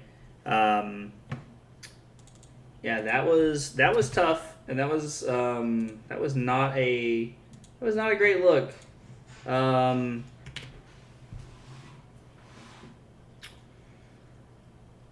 I don't know, the deck has felt very not good so far. Now, granted, I came into this not being like, oh my gosh, this deck's going to be cracked, I'm going to change the format. But I did come into this thinking, you know what, I'd like to see, like, I didn't think 03 would be the start that we would be having. I don't know. I feel like I just need to make Iyslander mine. And honestly, like, I'm wondering if I should just throw, instead of Frostfangs and Icy Encounters, if I should just throw Wounded Bulls and Fighting Spirits back in here. And then, I don't know about the Icequakes, like, what those should be. Because, like, obviously, like, those are a pipe dream, right? Like me playing Icequake with the Icy Encounter is like me trying to, like, live a pipe dream and come in for 7 here. But I can tell you that the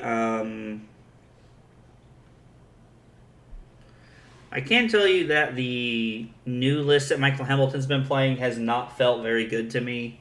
Like, it's just felt very clunky. And obviously, like, Hamilton won with it, so it's not like it's the deck's bad or anything like that. Like, it just doesn't feel great to me.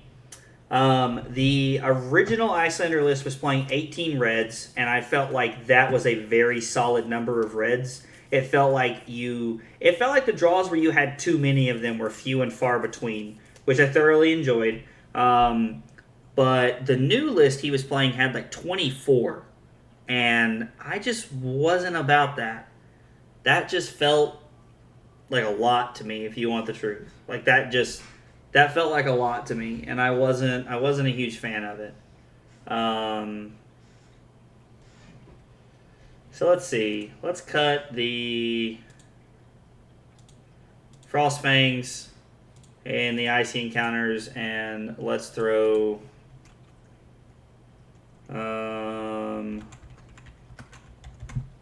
Wounded Bull, Fandle.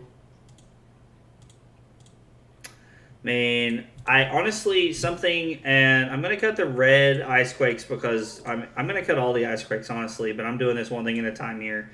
So we cut the red ice quakes and Raging Onslaught at red, I think is not a bad card. It's a 3 for 7 that blocks 3.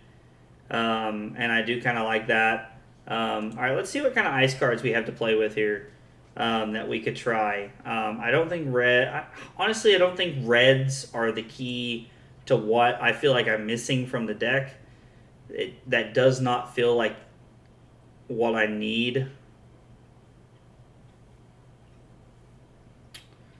Maybe, I don't know, Blue Winter's Bite is kind of the same thing as Coronet Peak.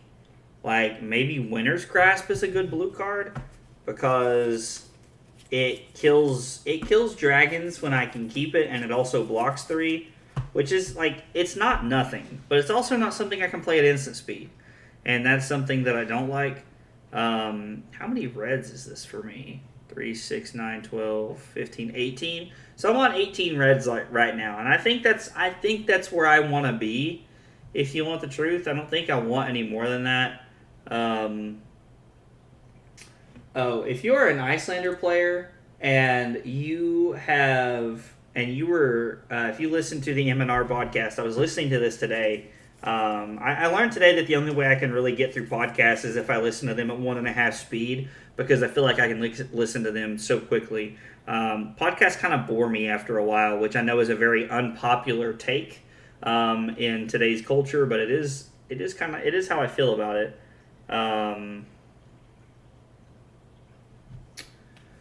So 18 reds is where I want to be. I don't want any more than that.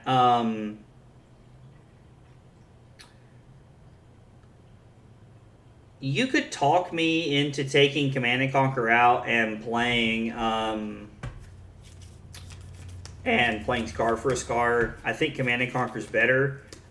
I like the block efficiently, throw 7 to 8 points kind of hands. I'm a big fan of those hands. The question is, what do I want these other 3 cards to be? Let's take away the ice and try Wizard at blue and see what we can come up with.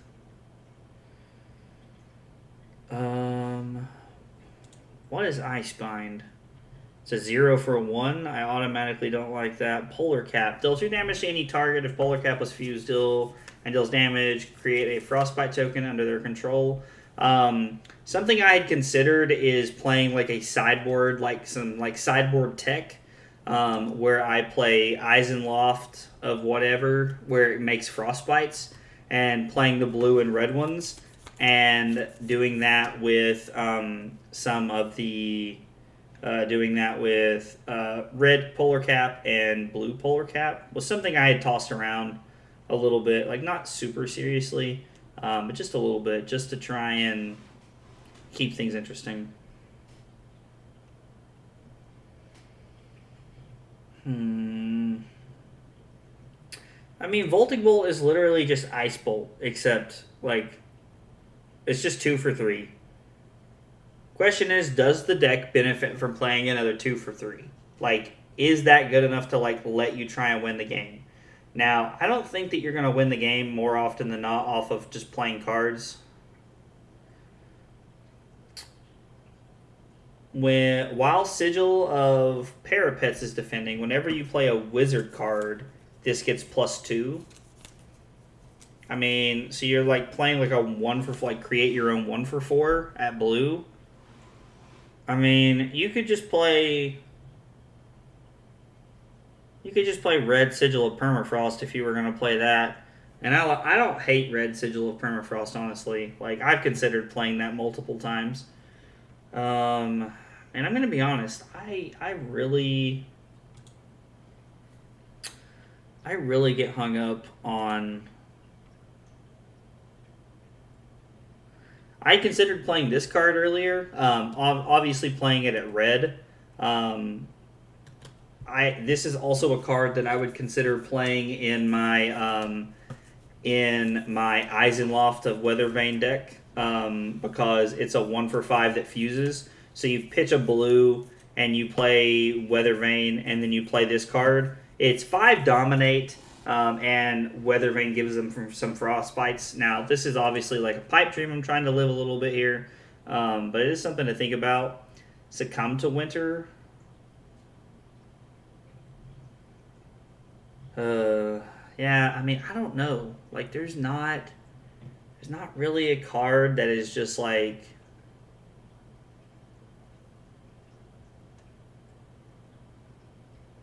speaking to me.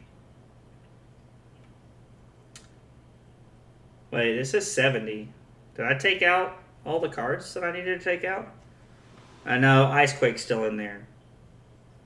Like cards that I'm playing in, like that Hamilton's playing that are like in my other list are like Sink Below, Scar for Scar, all those good cards. But I really don't want to play more than 18 reds. Like I think as a personal preference, I don't really want to be on more than 18 reds. Now that could just be wrong of me. Like I don't know. Like maybe the last 3 spots that I'm supposed to fill in are supposed to be a third Brothers in Arms, a third Yellow Ice Vein, and like a random one of card. I'm not sure. Boo Hamilton. That's hilarious, dude. Yeah, boo Hamilton because he wins all the time, dude. That guy like doesn't know how to lose. Like it's crazy, man. And it's even funnier that you're friends with him. Like I heard him. I was listening to his podcast the other day, and he was talking about how he used to play Magic and stuff like that. And I was like, man, I don't know how I didn't know his name more while I was playing Magic. If you want the truth, let's see. Are there any blue generic cards that are worth playing at all? Like, there's quite a bit of blue generic cards, but I honestly don't know that any of them are worth playing.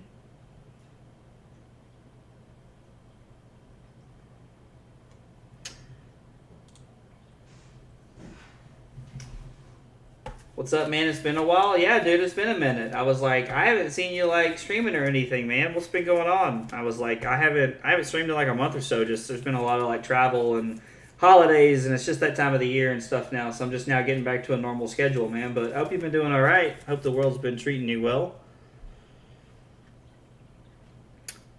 So the other day I had a thought, and I was thinking about playing Sigil of Solace in this deck. And I don't know if that's reasonable or if that's just dumb. But Sigil of Solace would be a 20, my Reds 19 through 21, and I don't know how I feel about that. Work's been kicking your butt. Oh, dude, I'm sorry to hear that, man. I hope it gets a little bit better.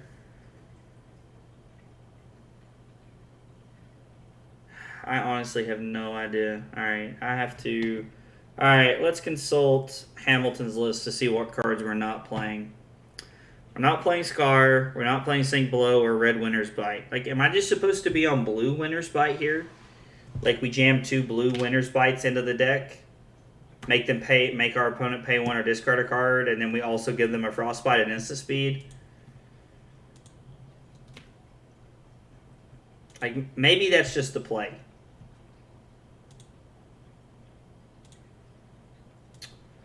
Ice. It'll be at the very bottom. Like let's... I don't know. Let's try it and see what happens. I don't know that I'm a huge fan of this, but I also didn't have a very good showing on the first section here. So our first 3 games were not really what I would call a hit. But this seems a little bit better. It might be 2 Winter's Bites and 3 Brothers in Arms. Let's try that. I think that's more reasonable just to start. I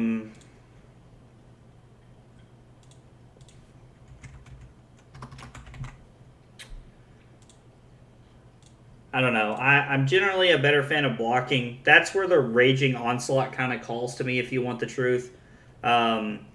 We have 3, 6, 9, 12 poppers in our deck this way, which might be overkill. It could very possibly be overkill. How many blues does that leave us with? So there's 70 cards in the deck. 3, 5, 7, 10, 13, 16, 19, 22, 23, 26, 29. Wait, it'll just tell me up here at the top on it. There's 50 blues in the deck. Okay, 50 blues is like a pretty solid number. Not exactly like that's a weak number or anything. So, all right, let's try this. Copy deck link to clipboard. Don't open Discord. Okay, let's try the new list.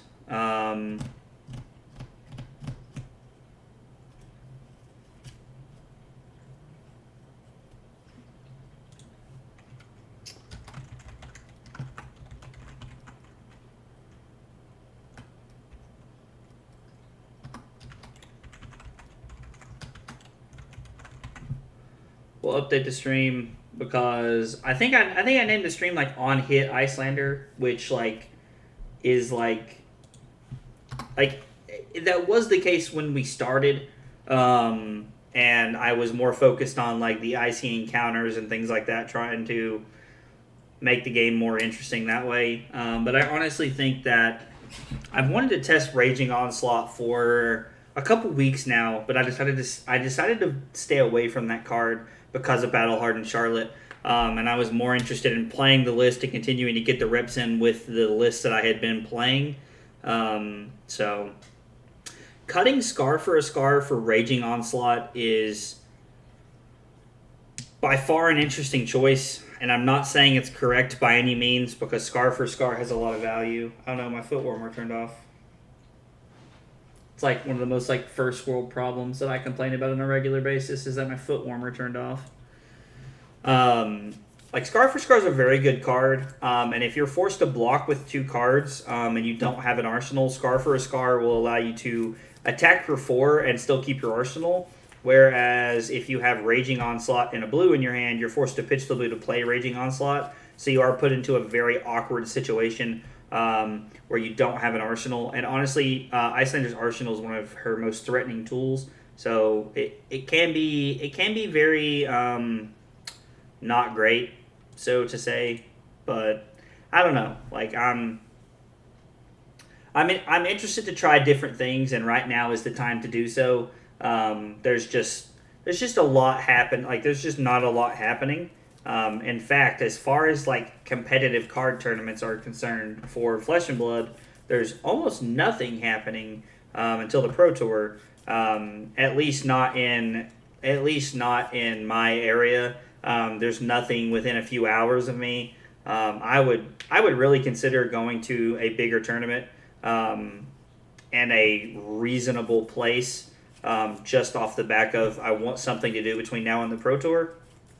But there's nothing that I could really find that seems to be reasonable for me to go to. I don't know. Like everything I saw is just kind of like I don't even think there's anything in the United States between now and the Pro Tour.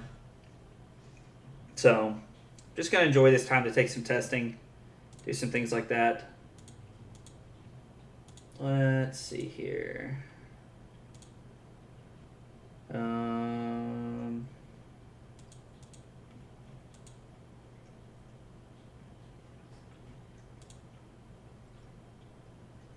hoping it doesn't take too long to find a game. Talishar's been pretty good about finding us games lately, but I don't know. Sometimes it takes a while. Aha, here we go. Dash.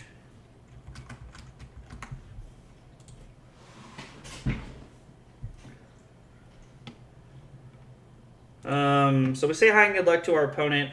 Against Dash, we cut energy potions.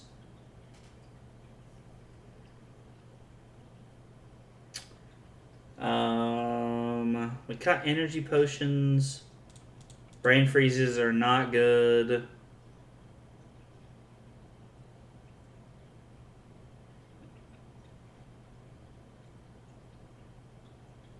Oh man, I don't know what to cut here, honestly. Like this is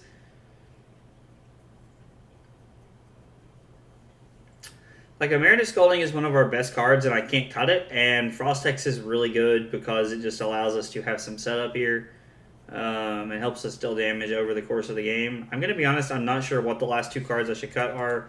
I don't know. Like we'll have 40 blues left in the deck, which means there'll be 18 reds. We're going to be on Coronet Peak, Ironhide Gauntlet, Tunic, and Storm Striders as always.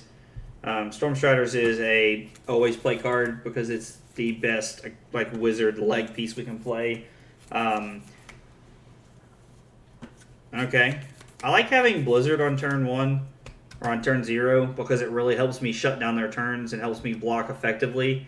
Now, wow, that's a really good start for our Dash opponent. So, Command and Conquer is guaranteed to get 2 cards out of their hand, as to where Ether Ice Fame will probably only get 1 card out of their hand. So, I'm going to pitch the Arctic Incarceration and throw Command and Conquer. They'll block with 2 cards.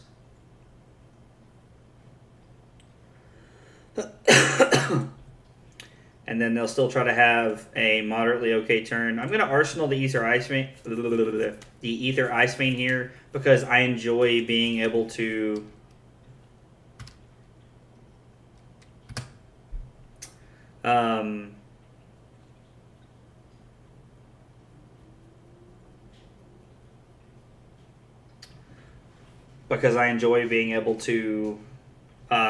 go into our turn knowing that we can block with a couple of cards and still play an Ether Ice Fame, which strips cards.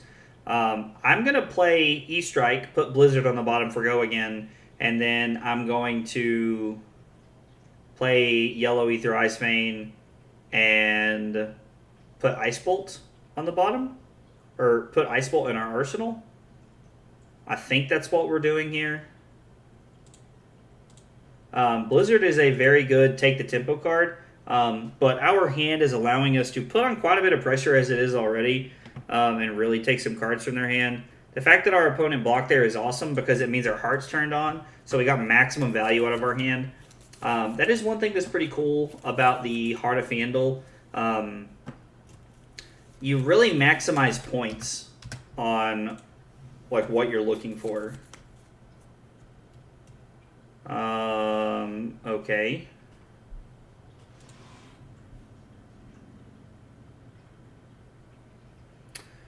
So you mean to tell me that they knew I had an Ice Bolt and went for the Goliath Gauntlet only having a yellow? So I'm going to be honest. I didn't even block there because I gave my opponent too much respect for the fact that they had some common sense, but it appears that I was completely wrong in my thinking of that. So,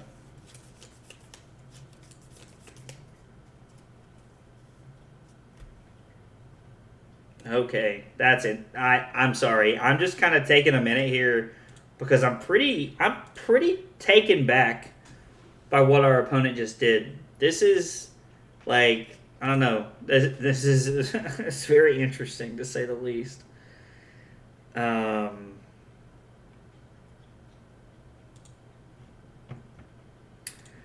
Yeah, so I'm gonna block 5, and then I'm gonna come in for 5 and draw a card here. Yeah, the Frostbite's gonna end their turn. So that's cool.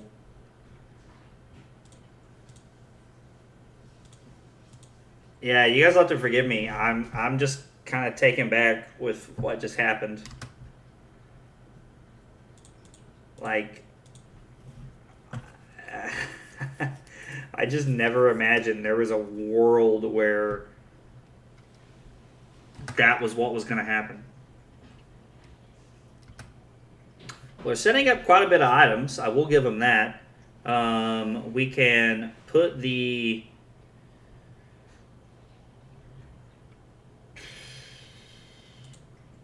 So I'm going to pitch the Polar Blast here because I would rather see that first than I would anything else.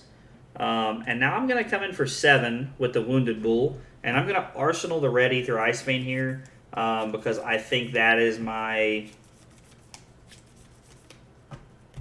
I think the Red Ether Ice Vein is going to, like, it's a very good tempo card. And if I have something decent to follow it up with, then I'm in a pretty good spot. Using a Blizzard here when they've already given me a card, I'm hoping be enough to, like, really let me take tempo here. So they're trying to play the control plan, like with the items, and I've seen a few people do this, and I don't really agree with it. If you want my honest opinion, um,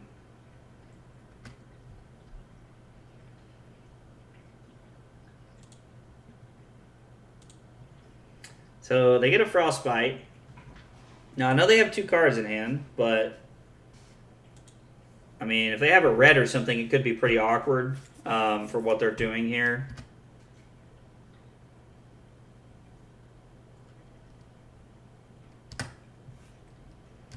And they put another item into play.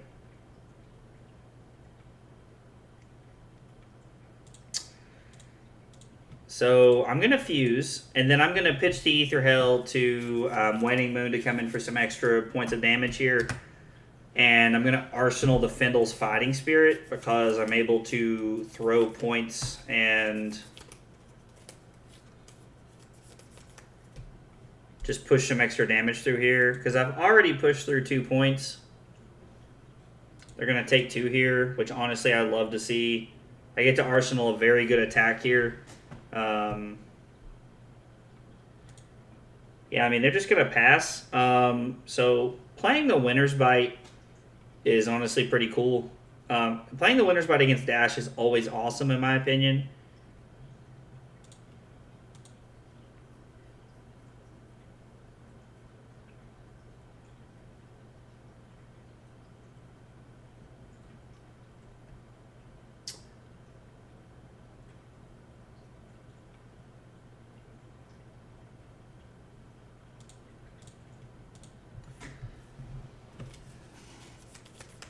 So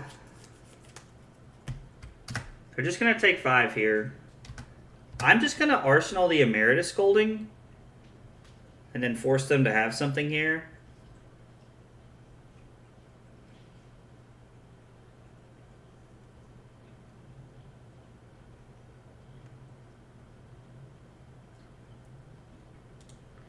Okay. I mean, like, the BIOS update is fine, because that means this is going to come in for 6. Am I just, like... Did they play 2 BIOS updates? Oh, no, I can't count. Okay, 4 plus 2 is 6, and then 6 plus 3 is 9. Yeah, I'm bad at math. So... If I block with the yellow Ether Ice Vein, how many reds and yellows have I seen to this point? I've seen 1 yellow and 1 red, and I've seen a blue, and there's another blue in my hand. Which means there'll be 2 reds left for me to draw to kind of like try and disrupt my opponent and take tempo. Don't really understand why they did that. I'm just going to type thinking because I don't know what my opponent's doing. I can block 5 and throw 7.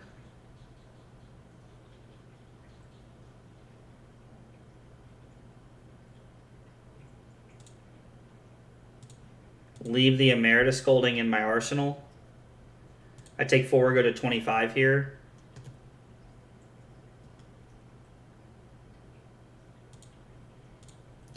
Alright, I go to 21. Alright, they're going to make the matchup a lot closer this time around.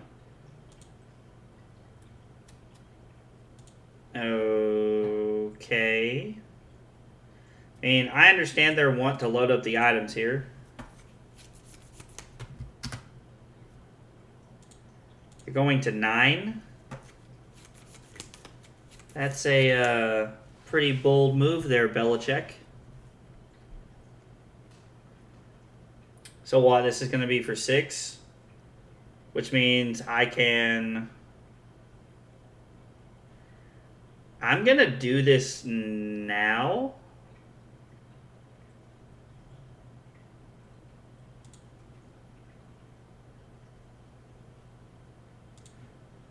I'm going to see how they respond, because this is quite a bit of damage here.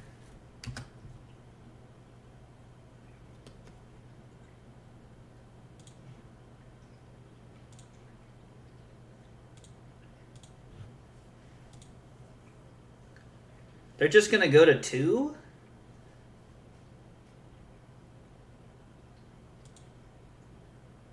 What is happening?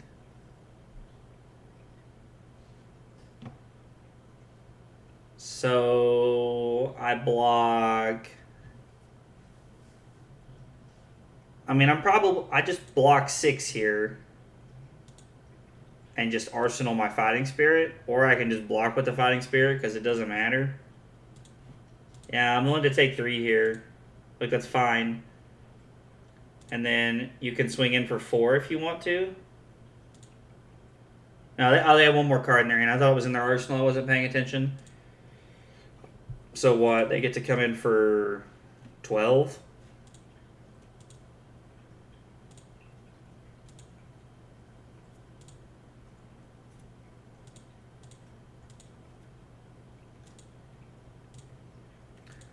This is kind of like, okay, fine. Like, if this is what we're doing.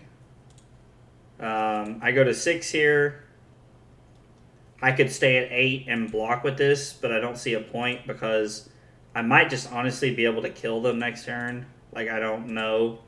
Yeah, they're just dead here. Like, our opponent has played this game very fast and loose.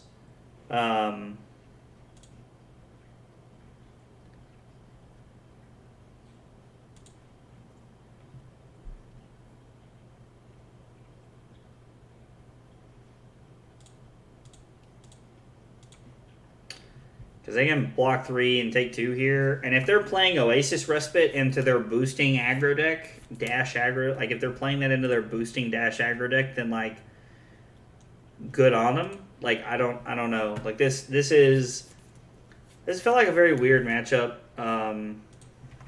Like I'm gonna put this down as 1-0, but if I was playing against this person, like, for, like, sincere testing purposes and, like, really trying to, like, make sure that my Iyslander deck was, like, at the top of its game, I would not put that in my notebook of games. Like, my opponent was at 9, and I played in a Mirror to Scolding. And they took 4. Like, I understand they wanted to have a good turn, but, like, how can you have a good turn if you're dead? And then they went to 2 off of the waning moon. Them going to 2 just automatically puts them in a crappy position. Because if they're at 2, I don't know. Like, there's just so many things that kill them there. I don't know. I'm not on board with my opponent's decision there. Now, Winter's Bite did feel good, but again, it was against Dash. Winter's Bite, blue or red, is always good against Dash because they play Heart. They don't have Tunic like a lot of these other decks do. And blue Winter's Bite is basically just Coronet Peak, but with Go Again. So, I mean, I don't know. Like,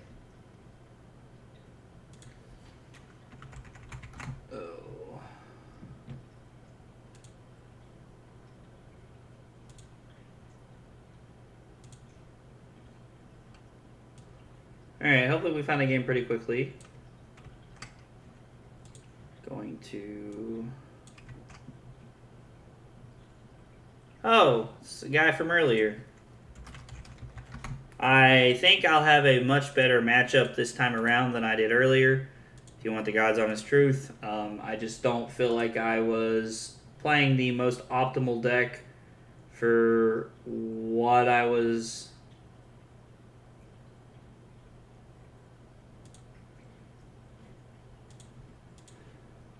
for playing against Levia, and they left.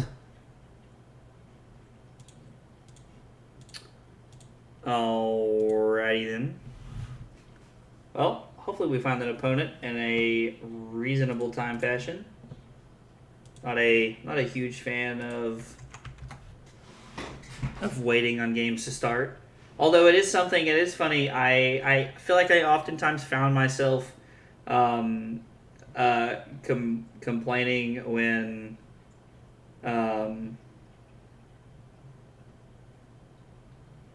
I was playing Moto. When I was playing Magic all the time, and I was playing Moto, and I would find myself waiting for a game to start.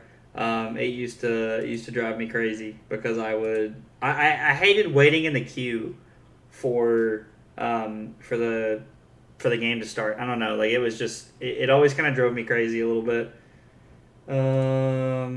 Let's see here. I'm just updating a couple of things. Like, oh, I've already updated that. I guess I just didn't update my. Huh. Yeah, I don't know. I guess that was.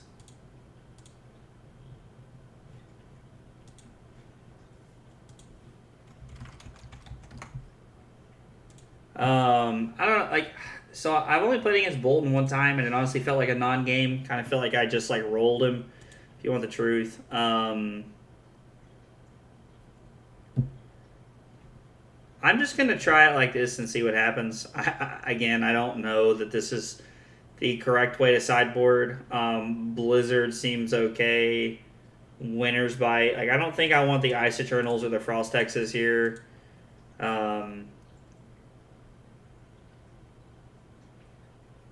They do play some significant amount of zero cost cards, is my understanding. So I guess I'm cutting the Frostings here. I don't know. Arctic Incarceration might be a blowout at times. We'll try it like this. I don't know. Maybe Winter's Bite is worse than Frosting here. I don't know. Honestly, not sure. Bolton is not like don't get me wrong. I'm not like trying to like super discount the hero, but like you're playing like Bolton and Iyslander is like they're basically playing a hero with 3 intellect into like the most taxing deck in the format. Like, I don't know how that could ever be a good matchup.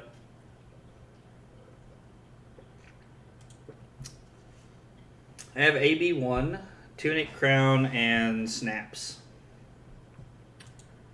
I'm just going to Arsenal Channel Lake Frigid here and pass. Don't really have a reason to do anything else. They're also playing Raiden, which is interesting. They're just playing a super fair game against me. Probably the best way for them to do it, though, honestly.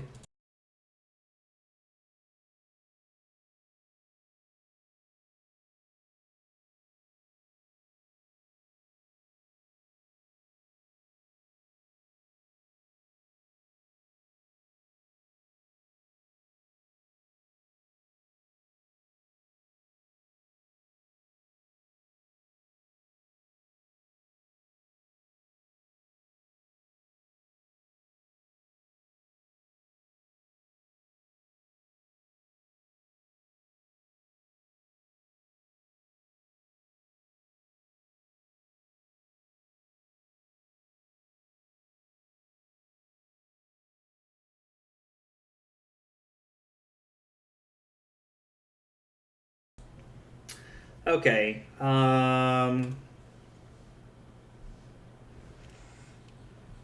So Express Lightning.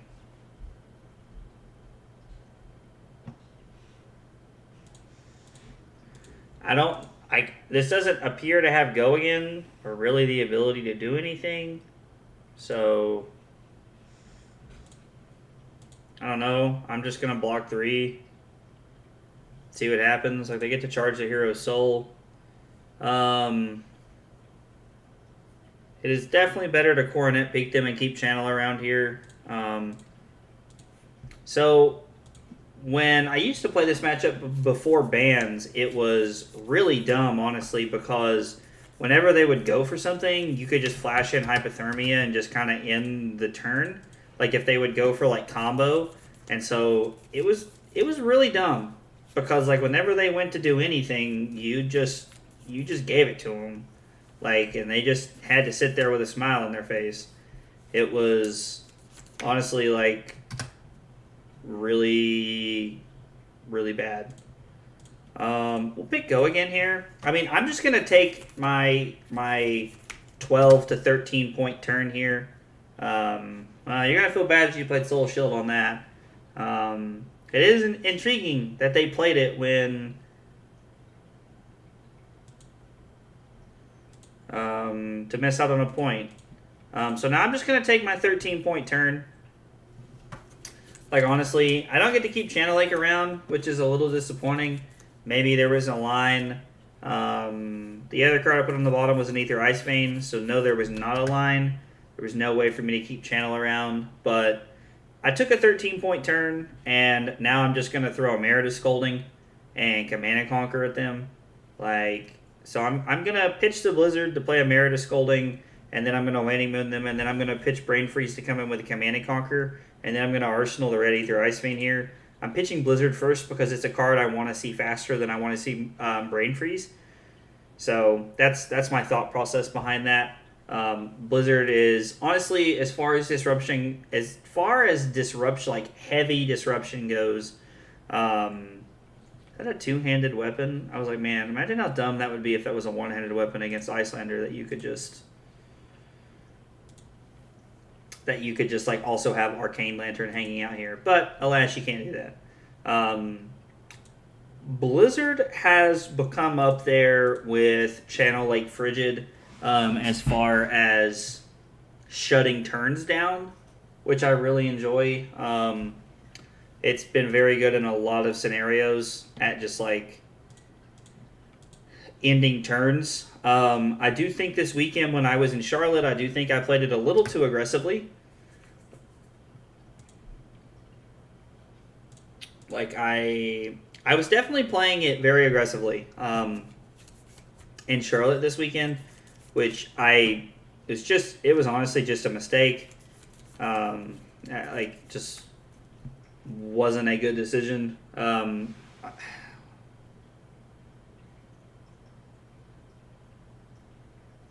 Sorry, now I'm debating whether I'm going to block or not. I'm not doing anything else on this turn, so I think I'm just going to block 3. What does this say? They haven't charged this turn. Like, I guess they could have an on-hit effect. So if they have an on-hit effect and they haven't charged this turn, I don't know that they have on-hit effects without charging this turn. They're just going to pick Buff Power and Arsenal card, I imagine. Yeah, so, alright, so my turn ended up being the same thing regardless here. I'm not going to pay, but I'm going to take 5 and go to 28. I'm up 5 points, and I have a tempo swing like turn in store. I wish this was a... two things. I wish I had Insidious Chill and Play, and I wish that this card, the Frosting in my hand, was like an Ice Bolt or an Ether Hell. You know, honestly, anything better than a Frosting would be cool. Frosting is a pretty mediocre card. Now, when you pair that with a Blizzard, that seems pretty good. My turn can be play Frosting, use Blizzard, pitch Winter's Bite to come in with Waning Moon, and then also block for 4, which is pretty cool. I don't even know what this does.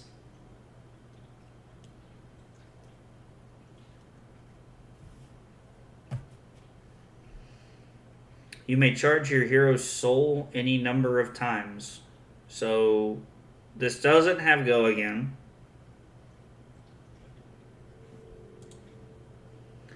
And this is just coming in for 4. So I have to block with an attack, which gives it +1, but like, okay. I'm still just going to throw 7 here.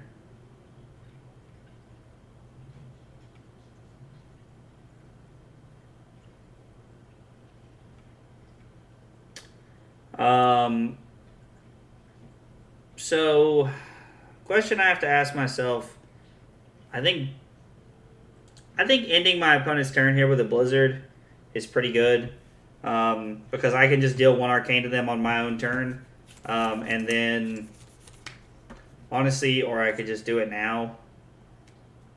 I don't know. Like, I don't think the Frostbite's going to change anything here. If they pay for this, I will play the Frosting to give them an extra Frostbite, because there's no way they can do anything through 2 Frostbites. We'll see what happens.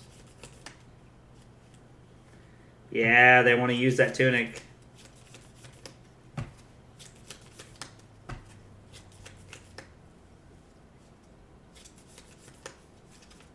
So we're going to back up the whole turn here, because my opponent doesn't know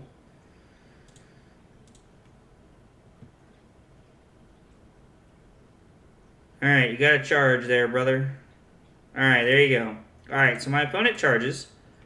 We block 4 like we did because I'm not going to change anything. I'm going to try to rerun the turn back just the way that it did.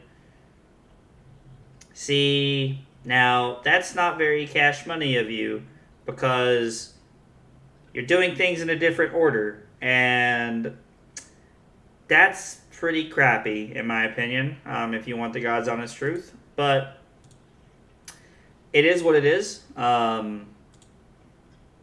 Sometimes people don't always do what I would consider the right thing.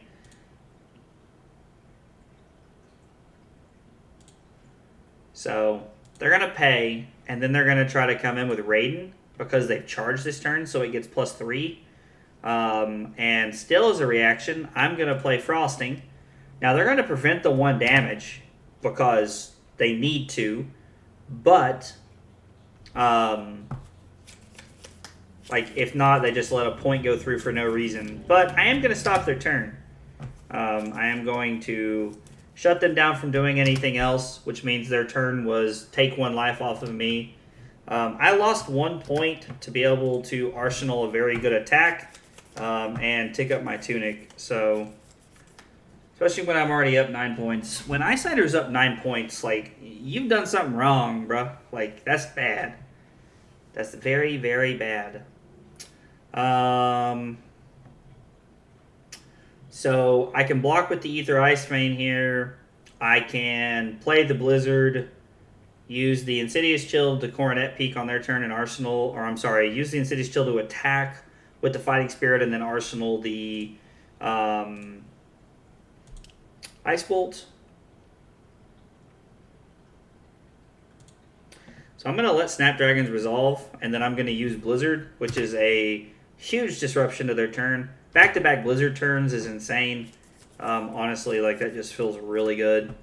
Now, they might do something else. I'm honestly, like, I'm not sure. If they do something else here, like, and they, like, try to, like, continue to push damage, I'm just going to take it because I'm going to swing for 7 and Arsenal one of the best cards that I can. So this literally just is a 0 for 4, and they can charge a card. Like, you bet, dude. You got it, brother. You got your 0 for 4 right there. Come in for 7. We don't gain a life because we're already winning. But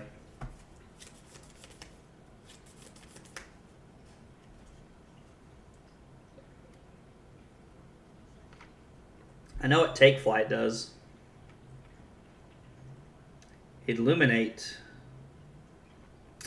If it hits, put it into your hero's soul. And Take Flight is, if you've charged this turn, Take Flight gets go again. Sure, let's undo. People really like the undo function. Like, I try really hard not to have a judgmental attitude about the whole about the undo function, but if you want the truth, it's pretty hard for me sometimes to not have a pretty crappy attitude about it, because I come from a world of playing Magic Online where you can't take anything back. What you get is what you get, and if you misclick, like, tough crap. That's the world you're stuck in. And so I don't know. I have a hard time. I have a hard time with that whole thing. With that whole, like, the undo function is kind of nice, and I enjoy it at times. And honestly, if, like, and I undo things too. Like, don't get me wrong, everybody does. We all do it. But, like, my opponent undid something and played differently. That's where I draw the line.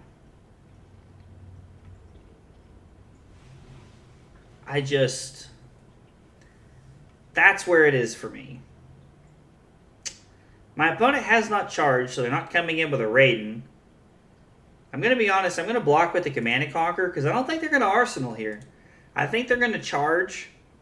They're going to attack. No. So they still don't have an Arsenal throw, so keeping my 7 was just better because I was, like, it was 2 block 3s and 1 attack for 6 and 1 attack for 7. Now, the difference is the value of the Command and Conquer on-hit effect. They don't have an arsenal, so it had no on-hit effect. Hey, a 1 for 7 if you charge this turn? That's kind of a cool card. Like straight up, that's kind of a cool card. Like, I like... Not even bothered by that card. Like, 1 for 7 if you charge this turn. Now, you have to have a way to have go again, so that does make it a little awkward.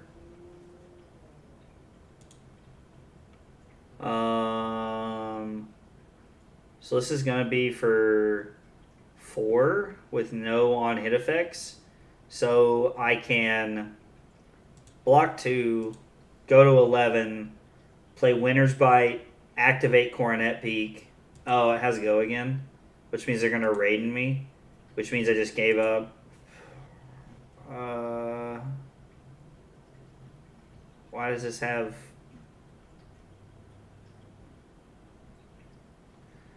I don't really understand why this is a 4.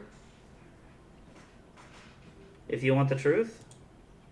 I'm a little confused there, but could also just be me. Like,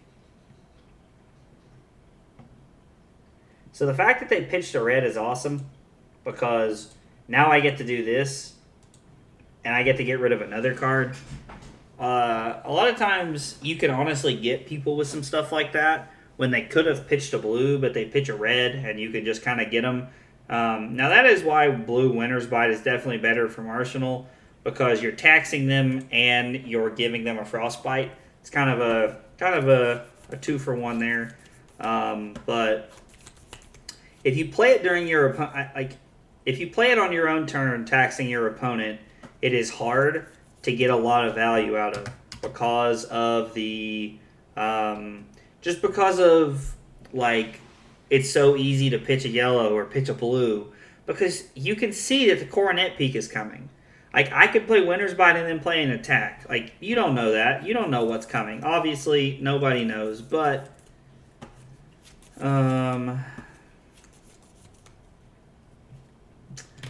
okay, so let's see. I have 4.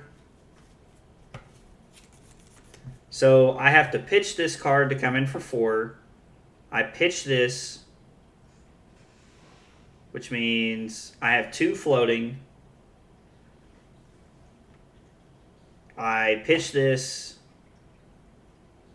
have 2 floating to activate this, to play this, and then I activate this, which means I have 1 left, which means I can't kill them.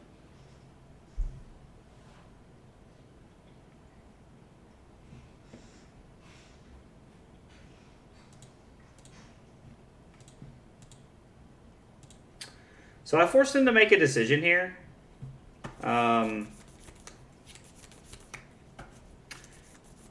It was impossible for me to kill them without the tunic counter.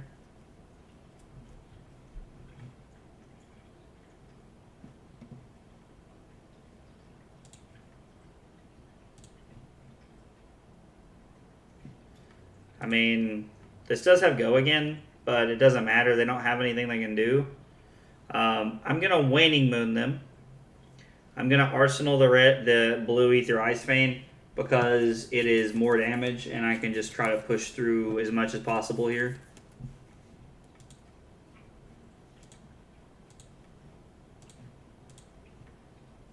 They're going to go to 5, and then, like, I'm pretty sure they're just dead. Like, they're literally, okay, well, the game did everything in its power to not help us out here, but, I mean, this hand's fine. Like, so, we go Pitch Heart, play Ether Ice Vein, use Tunic for Metacarpus Node, and that's 4.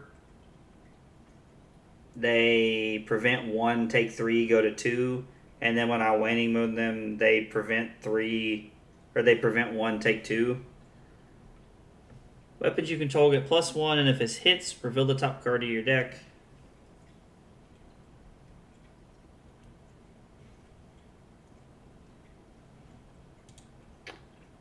I mean, they have to play. They play Lumina Ascension.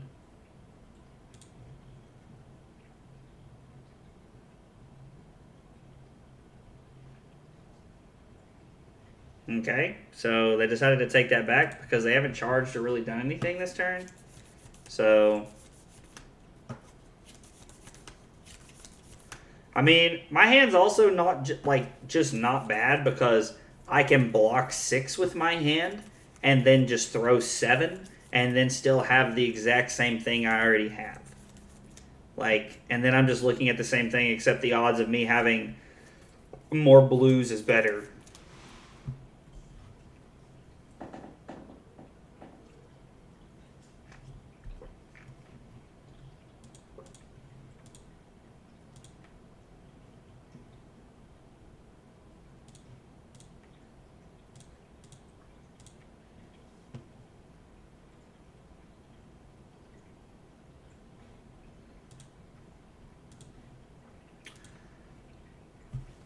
Alright, our opponent just can't decide what they want to do here. I guess, I don't know.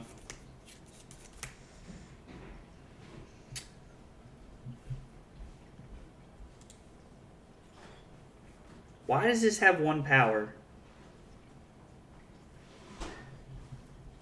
You may charge.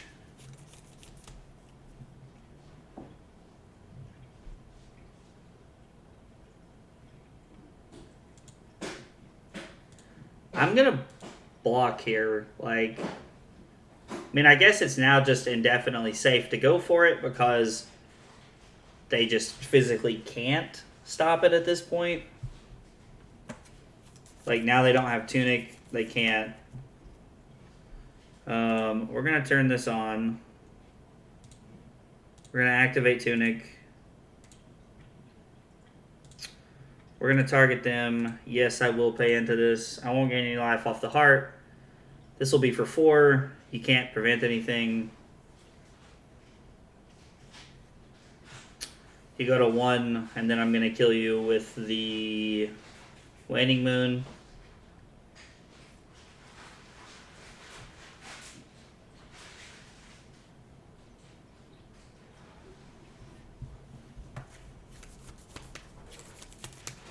I'm either lagging or my opponent is sitting there cussing because they're thinking, God, Iyslander's the dumbest deck in the entire world.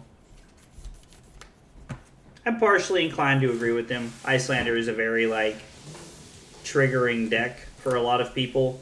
Because, I mean, it, like, inherently inside of the game of Flesh and Blood, it does a lot of very unfair things. And people are bothered by that. And I'm like, I get it.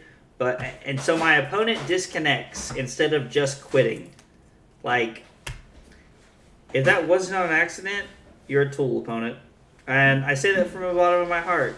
Amalgam. Like, if you leave a game without conceding, you're just a salty little crybaby, and you should be better than that, in my opinion. That's why I always concede the game before I leave it, because I don't want my opponent to have to sit there until the game kicks them out.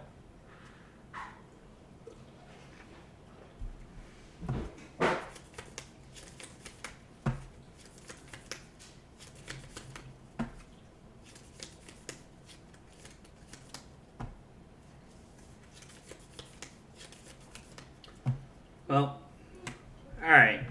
So we ended up winning that game. We played against a Bolton and a Dash. Like, I don't really feel like that's a great representation of what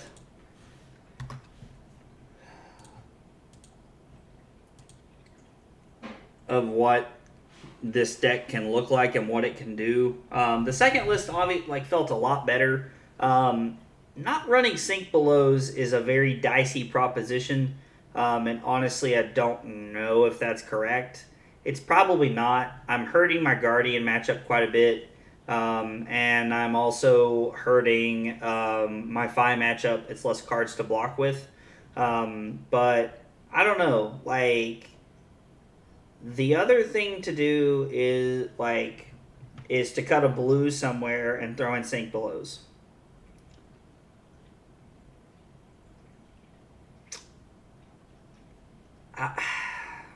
I don't know. I have a really hard time with that one. I don't know, like Sink Below is ironically Michael Hamilton, and then we're just talking about this on our latest episode about how Sink Below is one of the most overrated cards, but you play it because you need it. And part of me agrees with that. Like, so it would be I would be going to 47 blues to take out Brothers in Arms and 2 Winner's Bites so that I can play 3 Sink Belows. Now, that puts me on 21 reds, which is what I said earlier I was trying to avoid, because honestly, I'm not a huge fan of that.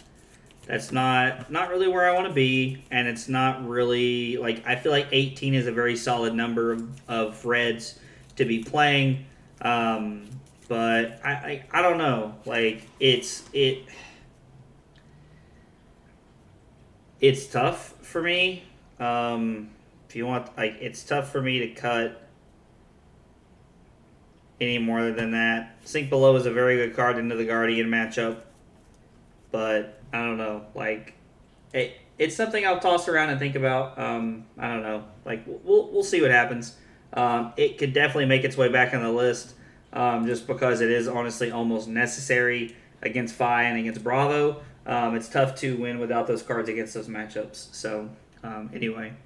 Well, that's it for the night, guys. I really enjoyed being back. I really appreciate everybody who came by and, like, kind of helped me get back into streaming. I had a lot of really nice people come back, and, just appreciate everybody hanging out. It definitely makes streaming a lot more fun when there are people in the chat and people talking to you and things like that. Got to talk to a couple people I haven't seen in quite a while or really talked to, so it was nice to catch up with people. I'm trying to think. I will be back on Thursday, I believe.